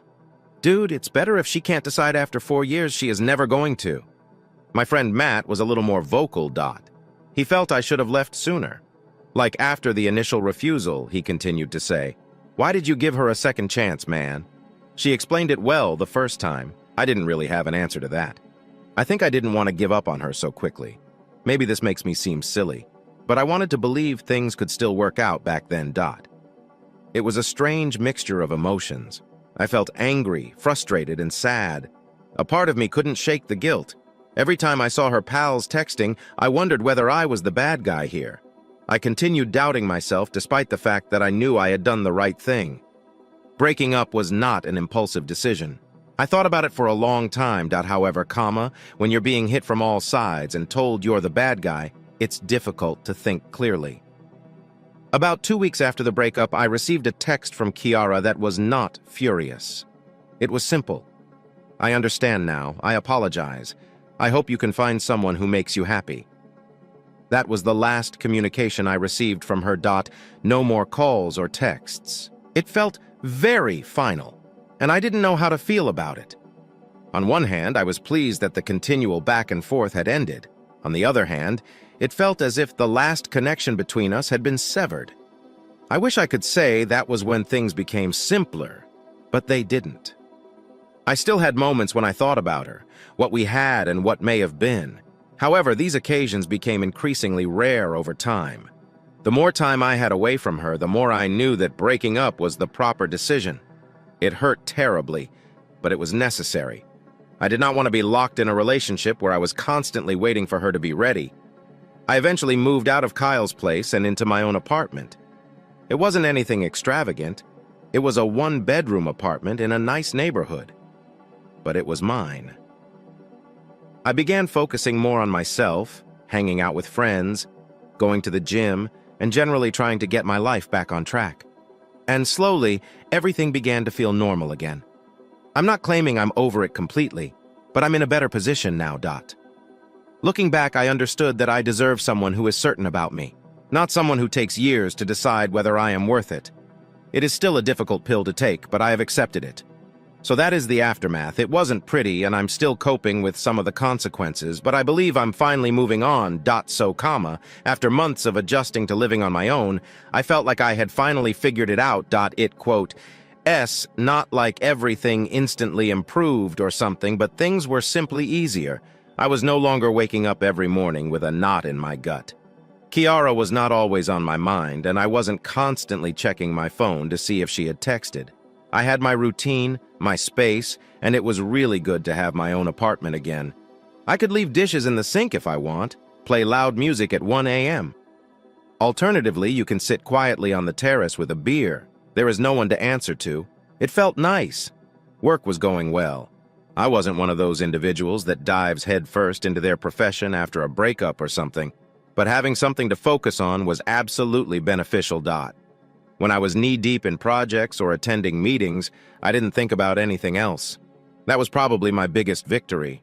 Simply being able to concentrate on something without being sidetracked by memories of the past. But, as everyone knows, just when you believe you've moved on, life has a way of throwing things at you to see if you are truly over it. I went to a bar with Kyle one Friday night. We hadn't had a true hangout in a while because we'd both been so busy with work. So we decided to get some drinks, shoot some pool, and catch up. The night was going well. Laughs, beers, and trash talking over the pool. As usual. It was one of those nights when you weren't thinking about anything serious, just enjoying the moment. Then, out of nowhere, Kyle has this strange expression on his face while we play. I'm ready to line up a shot when he announces, "Dude is here." I froze. My mind went blank for a second, and I stood there with the pool stick in my hand, unsure what to do. I hadn't seen her for months. I knew she was seeing someone new, but it's one thing to hear about it from others, and another to experience it for yourself. I tried to keep things cool, though. I did not want to freak out or anything. I mean, it's a little town, so it had to happen, right? I took a big breath and glanced across. There she was, sitting at the bar with a man. They were laughing, drinking, and appeared to be having a fantastic time. And you know what? It didn't hit me in the way I expected. Yes, my heart sunk at first, but it was not the gut-wrenching experience I had anticipated. I just stood there staring for a second before returning my gaze to Kyle, who stared at me as if I was ready to lose my mind. I shook my head and replied, "It's fine, man. Let's continue playing." And that was all. There is no huge, dramatic moment or meltdown. We just returned to the game, and I tried to act as if I hadn't seen my ex with someone else. It wasn't simple, however. Every time I looked up, they were smiling, talking, and appearing joyful. It was not jealousy, exactly. More like this strange combination of nostalgia and relief. Like a part of me, Mr. But another part of me was relieved I wasn't sitting at that pub with her anymore. Kyle noticed I was quiet after that and asked if I was okay. I told him I was all right, but deep inside I felt a strange emptiness. Not because I wanted Kiara back, but because I realized that this chapter of my life was truly over. Seeing her with someone else felt like the final nail in the coffin. I wasn't the only one who moved on. It was her, too. That stung a little, even though I knew it was for the better. We concluded in the pub and called it a night. Kyle kept asking if I wanted to get another drink or go somewhere else, but I told him I was weary and wanted to get home. I believe he realized I wasn't in the mood for more socializing. When I came home, I sat on my balcony with a beer and stared out at the trees, reflecting on how much had changed in the last few months. A year ago, I was considering a future with Kiara. Now she was only a memory, someone I used to know. It was a lot to process, but I also felt a feeling of closure. Seeing her with someone else happily reminded me that it was time to truly let go. So that's what I did. I sat on the balcony for a long time, thinking about what had happened. And for the first time in a long time, I was not angry, depressed, or confused. I was perfectly okay with it. Life and people continue to exist. Kiara had moved on, and so had I. It wasn't a big epiphany, just a peaceful acceptance of the way things were. The next morning, I awoke feeling lighter. It sounds corny, but it felt like a huge weight had been lifted from my shoulders. I no longer felt angry or regretful. Kiara was a part of my history, and it was time to focus on the future. Over the next 2 weeks, I began putting myself out there again. I'm not saying I went back to the dating scene or anything. I wasn't prepared for that yet, but I stopped avoiding it. I went out more, talked to others, and began to consider what I wanted for myself. Not just in a relationship, but in life in general. It's funny how breakups cause you to rethink everything. It was more than just moving on from Kiara. It was about discovering who I was and what I wanted out of life, and I realized I still had a lot to sort out, which was fine. I was not in a haste. For the first time in a long while, I was satisfied with where I was. That's pretty much where things are currently. I'm progressing slowly but steadily. It isn't flawless, but nothing in life is. And honestly, I'm fine with that. I'm learning to accept things as they come, to not worry too much about the future, and to simply enjoy where I am right now. Who knows what happens next? I suppose I'll simply have to wait and see. Story 4. My father, whom I had considered a mentor and business partner for more than a decade, revealed an information that rocked my life. To add some context, my father, a 65-year-old guy, is a heavy diesel technician who has run a small workshop his entire life. I quote, been interested in his profession since I was a child and would often assist him out on weekends. I went to college to earn my qualifications in vehicle engineering so that I could get a degree and formally assist my father when I was 23. My father was a mechanic and I worked alongside him. I notice and have gradually taken over his workshop. When I started, he only had 2 mechanics working for him part-time and 1 vehicle, using my knowledge and experience. In the last 10 years, I implemented numerous new tactics and we have grown to more than 35 staff and 15 cars. We increased our revenue from $250,000 to just shy of $7 million this fiscal year. My father solely works in the workshop, whereas I work for 2080 Workshop, which has 2 offices. I have spent the last 10 years of my life creating the family business from the ground up. The blood, sweat, and tears I poured into it were not for personal gain, but with the expectation that one day I would reap the benefits of my efforts. The business became my baby, and I faced the challenges, weathered the storms, and enjoyed the wins with steadfast determination. My older brother, Jerry, 39, is a man who attended university and subsequently worked as an accountant in the city. He has never been interested in my father's business. Growing up, he despised the notion that our father was a mechanic. He used to be embarrassed and refused to admit it in front of our friends. When I used to help my father, my brother would yell at me, telling me that this work was beneath us. Even after I revealed my interest in autos and decided to pursue the degree, my brother discouraged me multiple times, telling me that this degree would lead nowhere and that I should find a better career. Despite his humiliation, my father always regarded my brother as his golden kid. You see, it wasn't always this way. My father used to be equally caring towards both of us, but when Jerry was 15 years old, he contracted pneumonia and was buried. The doctors were quite concerned about his health and warned us that he could be perilously close to death. This was a really difficult moment for our whole family. I recall being terrified of losing my brother throughout his hospital stay. Jerry always prioritized our father over everybody else. He used to ask for our father all the time. My father spent endless nights in the hospital, so they bonded a lot. Jerry eventually recovered and things returned to normal. However, my father continued to favor Jerry over the years. Even when Jerry grew up to despise our father's profession, Dad didn't mind and favored him anyhow. As I grew older, I became aware of our father's preference for Jerry and was appropriately saddened by it. For example, once my school had an award ceremony in which I was to be honored with an award, I was overjoyed that I had won the prize and informed my parents. My mother hugged me, and my father smiled warmly, praising me. I told my parents that the school had invited parents to attend our award celebration. I knew my mother might be unable to attend because she worked long night shifts in the hospital, leaving her exhausted throughout the day. So I glanced at my father with curiosity, expecting him to say he would be there. My father looked at me hesitantly, then glanced at my mother, who asked him if he could be there for me at the prize ceremony. My father then cleared his throat, revealing that he had planned to play basketball with Jerry. My mother stared at him angrily and told him that playing basketball with Jerry wasn't important, and that he could accompany Jerry to my award ceremony instead. My father nodded grudgingly in agreement. My mother reminded my father during supper the night before the event to attend my award ceremony. Jerry, who was sitting at the dinner table, asked my father if he was canceling on him for the basketball session. My father emphasized to him that they could always play basketball. The following week, Jerry instantly expressed his dissatisfaction, claiming that he was looking forward to enjoying father-son time and did not want to waste his time at my ceremony. My mother reacted to him that, as my older brother, he should be more tolerant and supportive because I had won an award. She went on to suggest that my father needed to be with me on the day of the event. I reminded my father again before leaving for school to make sure he showed up. He told me not to worry about it and that he will be present at my award ceremony. I looked around for my father everywhere, but I couldn't find him. My name was ultimately called, and I had to step up to the stage to get my prize.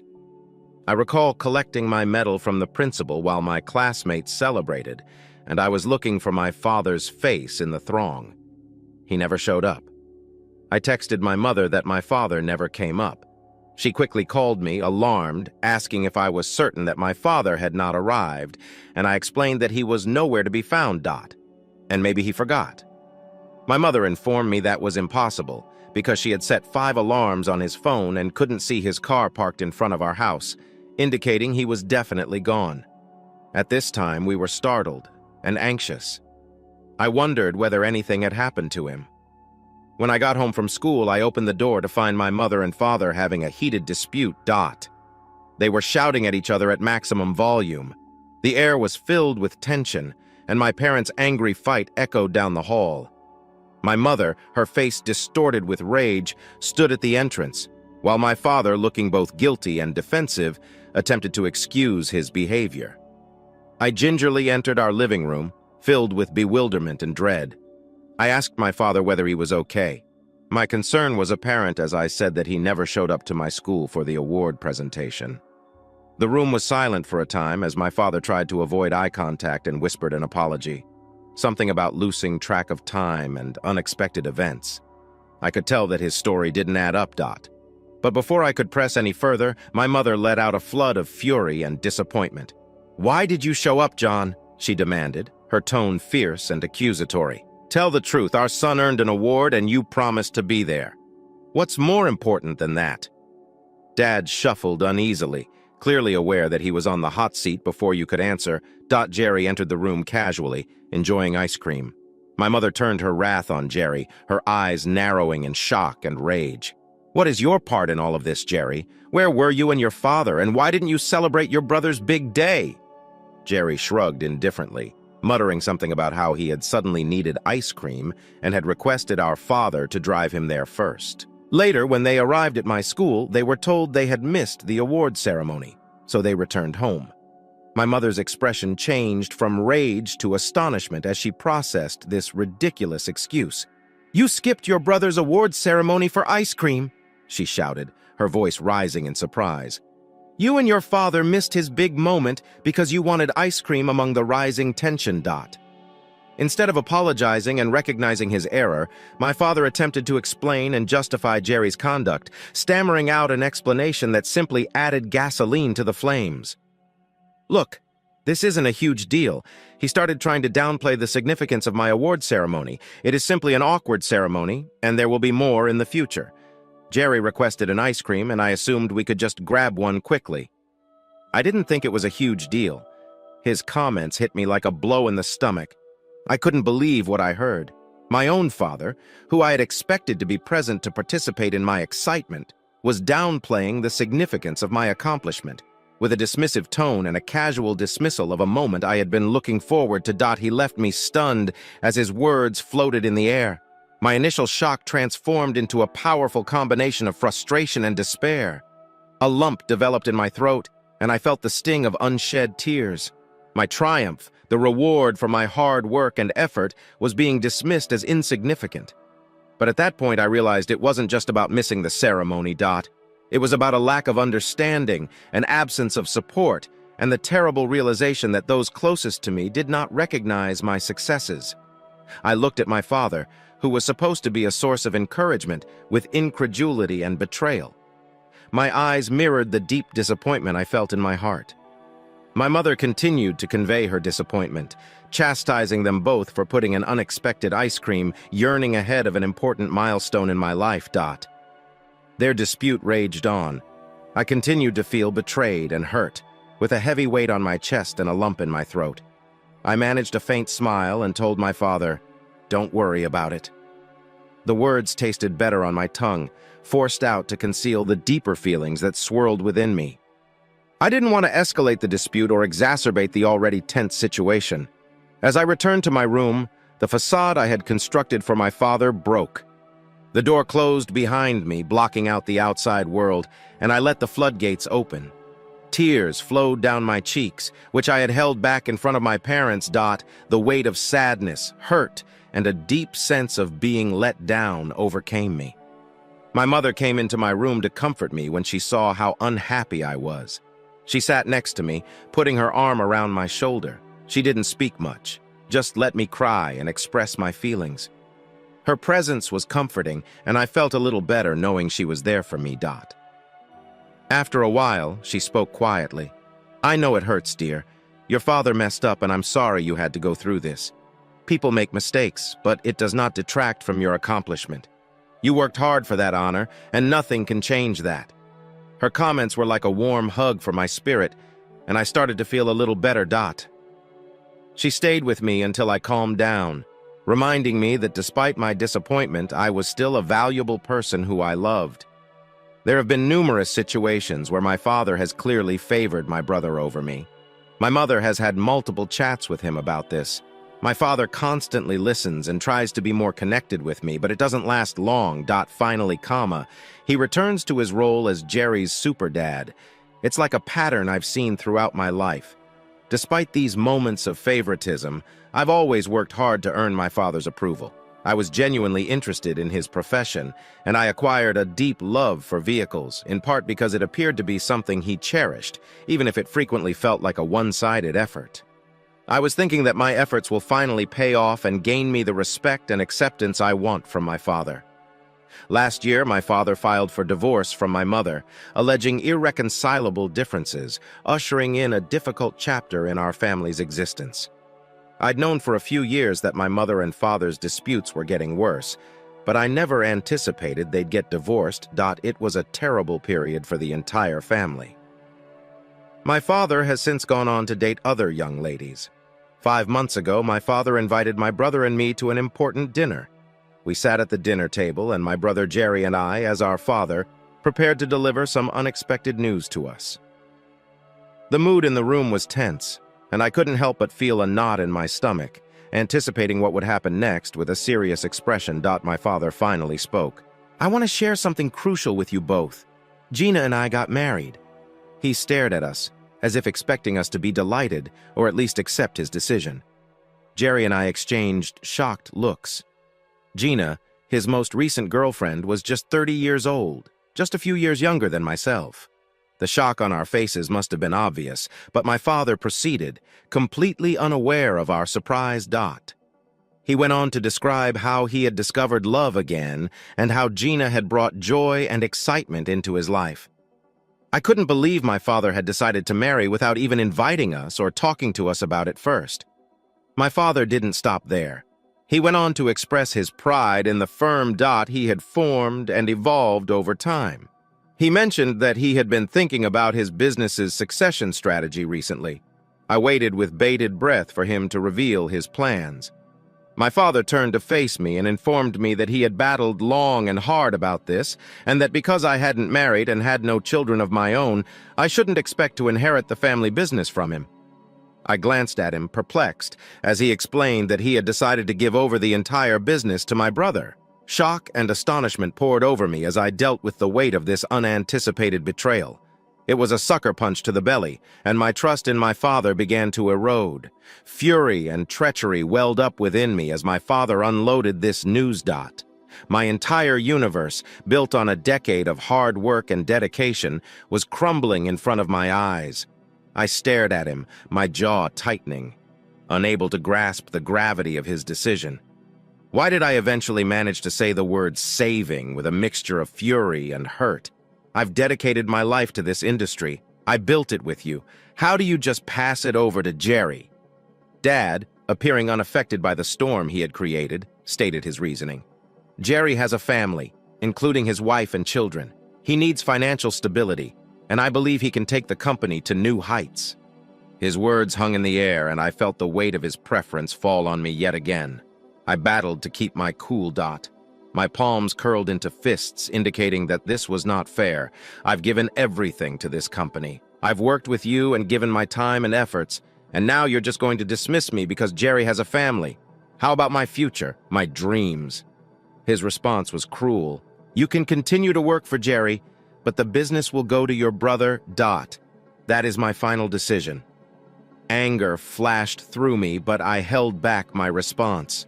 I turned to Jerry, looking for some assistance, but instead received a shred of empathy.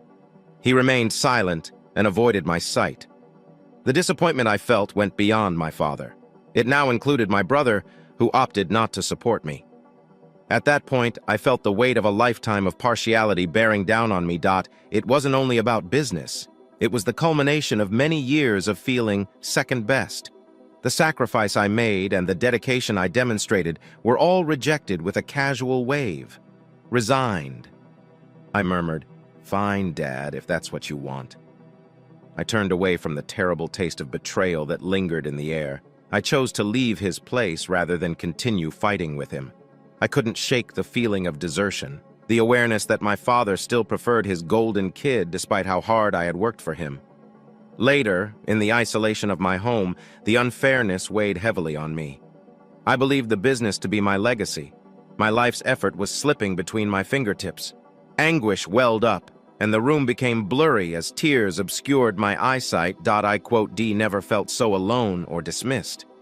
I decided to phone my mother, believing she could understand what I was going through.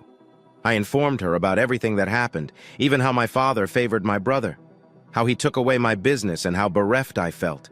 She was astonished and upset when I told her the specifics. "I never thought he'd do anything like this," my mother remarked gently, looking unhappy. "Treating your brother so much better and giving him the entire business instead of dividing it evenly between the two of you is utterly unfair." Her statement summed up exactly how I felt. I didn't mind sharing the business with my brother, but my father had unfairly given it to him entirely. Despite how hard I had worked over the years, we continued to chat. My mother's voice changed from surprised to resolute. She forcefully advised me not to see this as the end, but as an opportunity for something new. "You quote, Vey accomplished incredible things and you don't need his approval. Why not start your own business? You know, many clients would rather work with you than your brother." With her words, a spark of determination lit within me. If my father argued, he could take away everything I'd worked for. He was mistaken. The sorrow of betrayal inspired a quiet vow, I quote, "D, make my own route and create something new from the ashes of what had been taken from me." Over the last 10 years, I have saved more than enough money to establish my own business. The next day, as the truth of the situation became clear, I took immediate action. I contacted more than half of the clients we had amassed over the years, focusing mostly on those I had recruited. These were the clients I had developed connections with and gained their trust. I told them about my father's plan to leave the entire firm to my older brother, which prompted me to start my own company. The clients were as surprised as I was, but unexpectedly, the overall response was really favorable. These were folks who had grown to appreciate my dedication, work ethic, and the principles I brought to the table. They informed me that they were willing to follow me and continue our great collaboration under a new flag. The news of my departure from the family business circulated throughout the industry, and some of my father's employees approached me to express their willingness to work with me. It was as if everyone were realizing that once my father left the firm in the hands of my brother, it was certain to fail. When I handed in my resignation letter to my father, he was astonished. He told me that I shouldn't leave the company at such a critical time, but I sneered at his statement and left as the majority of the client base switched sides. The formerly prosperous family business began to fail. Dad, caught in the crossfire of the aftermath, watched helplessly as his magnificent plan failed spectacularly. My new venture has grown over the last few months. The backing of loyal clientele, along with my experience, enables me to not only survive, but thrive. My father's betrayal motivated me to rise from the ashes, stronger and more resilient. My determination is reflected in the business I've developed, which is now self-sustaining and growing. I can finally have the last laugh, knowing that my hard work, devotion, and persistence paid off against all odds. Meanwhile, I learned from my mother that Jerry has no idea how to run a firm and is struggling to keep the remaining customers. I believe word of my success got to my father, since he sent me a long mail yesterday calling me an idiot for not assisting my brother in keeping the family business alive, as well as how I had abandoned family. He wrote about how he was having financial problems and that his new wife had threatened to divorce him because he could no longer afford her lifestyle. He concluded the message by stating that he wanted me to do the right thing by returning to the family business and bringing back all of my clients so that I could keep our family business afloat. Thank you for everyone's excellent advice and encouragement about my circumstance. To clarify a few points. I'm not sure why my father believed it was a good idea for my brother to take over the firm when we all knew he had no idea about the family business. Jerry agreed to my father's requests since he knew how well our firm was doing and thought this would be a simple job with me carrying most of the burden. He had previously communicated to us that he was dissatisfied with his work. As a result, I'm thinking he expected me to do the majority of the work while he and his family benefited from the CEO title. For those asking why I haven't married yet, it's simply because I've always been a bit of a loner, focused on my profession. While I've had a girlfriend for the past year and a half, whom I adore, and we've discussed marriage as a future goal, we both feel that we need to mature as individuals before moving forward. Regardless of my marital status, I never anticipated my father to give me the entire firm. In fact, if I didn't have any children in the future, I would have been content with a 70-50th split, or even a 50-50th split between myself and my brother. My portion of the company would have eventually passed to my brother's children. Anyway, there was no reason for my father to be so harsh and leave the entire business to my brother. I've been in this industry for 10 years, and I deserve a portion of it. I never coerced any of my clients to choose me over my father's business. They choose to work with me because I was always willing to go above and beyond to ensure their pleasure and the development of long-term connections.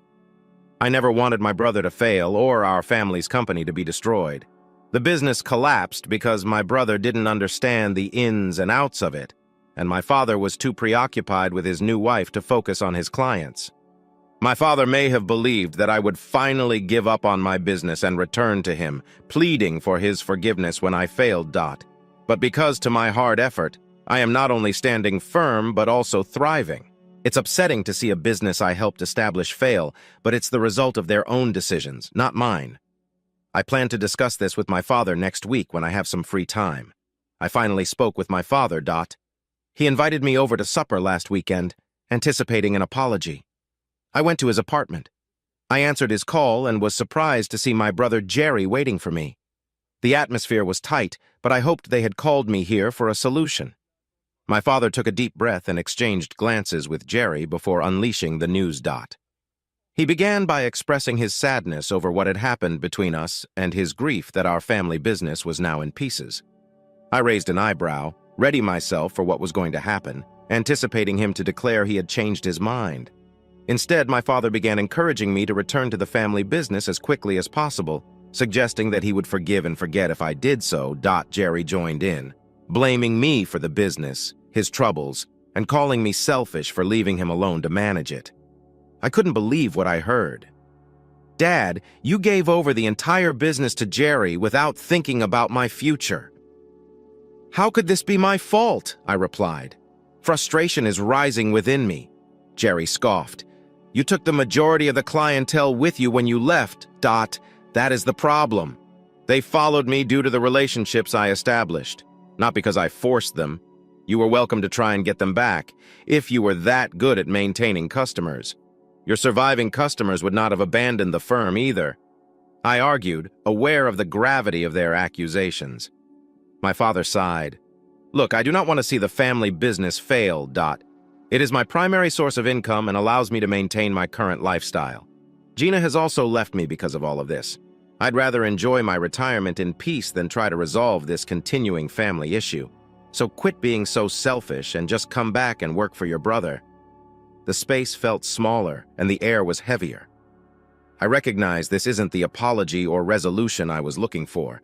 It was an attempt to force me back into the situation from which I had worked so hard to leave. Stunned and hurt, I rose up and stared at my father, angry. "I am done with this conversation." I walked out from the toxic conversation, declaring that I would gladly see your business fail. Since our talk, I've received numerous texts and phone calls from Jerry and his father. They're calling me names and blaming me for everything. It's extremely devastating to see how my own family wants to take advantage of my hard work, so I've blocked them for now. Hey there. It's been 6 months since I provided you on my life, and I have some fairly exciting news to share. To begin with, my firm is not only surviving, but prospering. It's been a wild ride, but watching my hard work pay off has been extremely fulfilling. Plus, there's something even more fantastic on the way. I hope to propose to my girlfriend soon. She's very stunning, and I know she's the one for me. I can't wait to pop the question and hopefully begin our journey to a happy and successful marriage together. On a more serious note, things have not been going well for my father. My brother is unfortunate. He ran his father's firm into the ground. What was once a profitable business had to be sold to another since it could no longer maintain itself. The whole scenario was difficult for my father, especially since he didn't come out with much to show for his years of hard labor. To make matters worse, during his divorce, his new wife claimed a sizable portion of what little he had left from the sale. It was a disaster, and it's been difficult to watch him go through it all because of the drama. I've decided to keep my distance from both my father and brother. I still hear about what's going on with them from family friends. These friends are wonderful. They keep me informed without dragging me back into the familial drama. Here's something you may not expect. Despite the tumult, my relationship with my mother has become stronger. She has been really supportive and accepting of the decisions I've had to make. Despite all that has transpired, Mom treats me and my brother equally, and she has been a great source of support as I manage my new career. She also mentioned that my brother is contemplating about returning to his origins in accountancy, now that his entrepreneurial venture has failed. Despite the difficulties with my father and brother, I am so glad for the happiness and security in my life right now. My partner has been my rock through it all, and her support means the world to me. Also, knowing that my mother understands and supports my decisions has been a big comfort. It's not always easy to feel balanced when there's so much going on, but I'm focusing on the positives and what I can manage. I am more driven than ever to succeed in my business ventures. Faced with these family issues, I have grown stronger and more resilient. I am determined to transform every challenge into an opportunity for growth and accomplishment. Looking ahead, I'm excited about the future and prepared to face whatever challenges come my way with a positive attitude and a firm focus on my goals. Here's to going forward, staying positive and taking it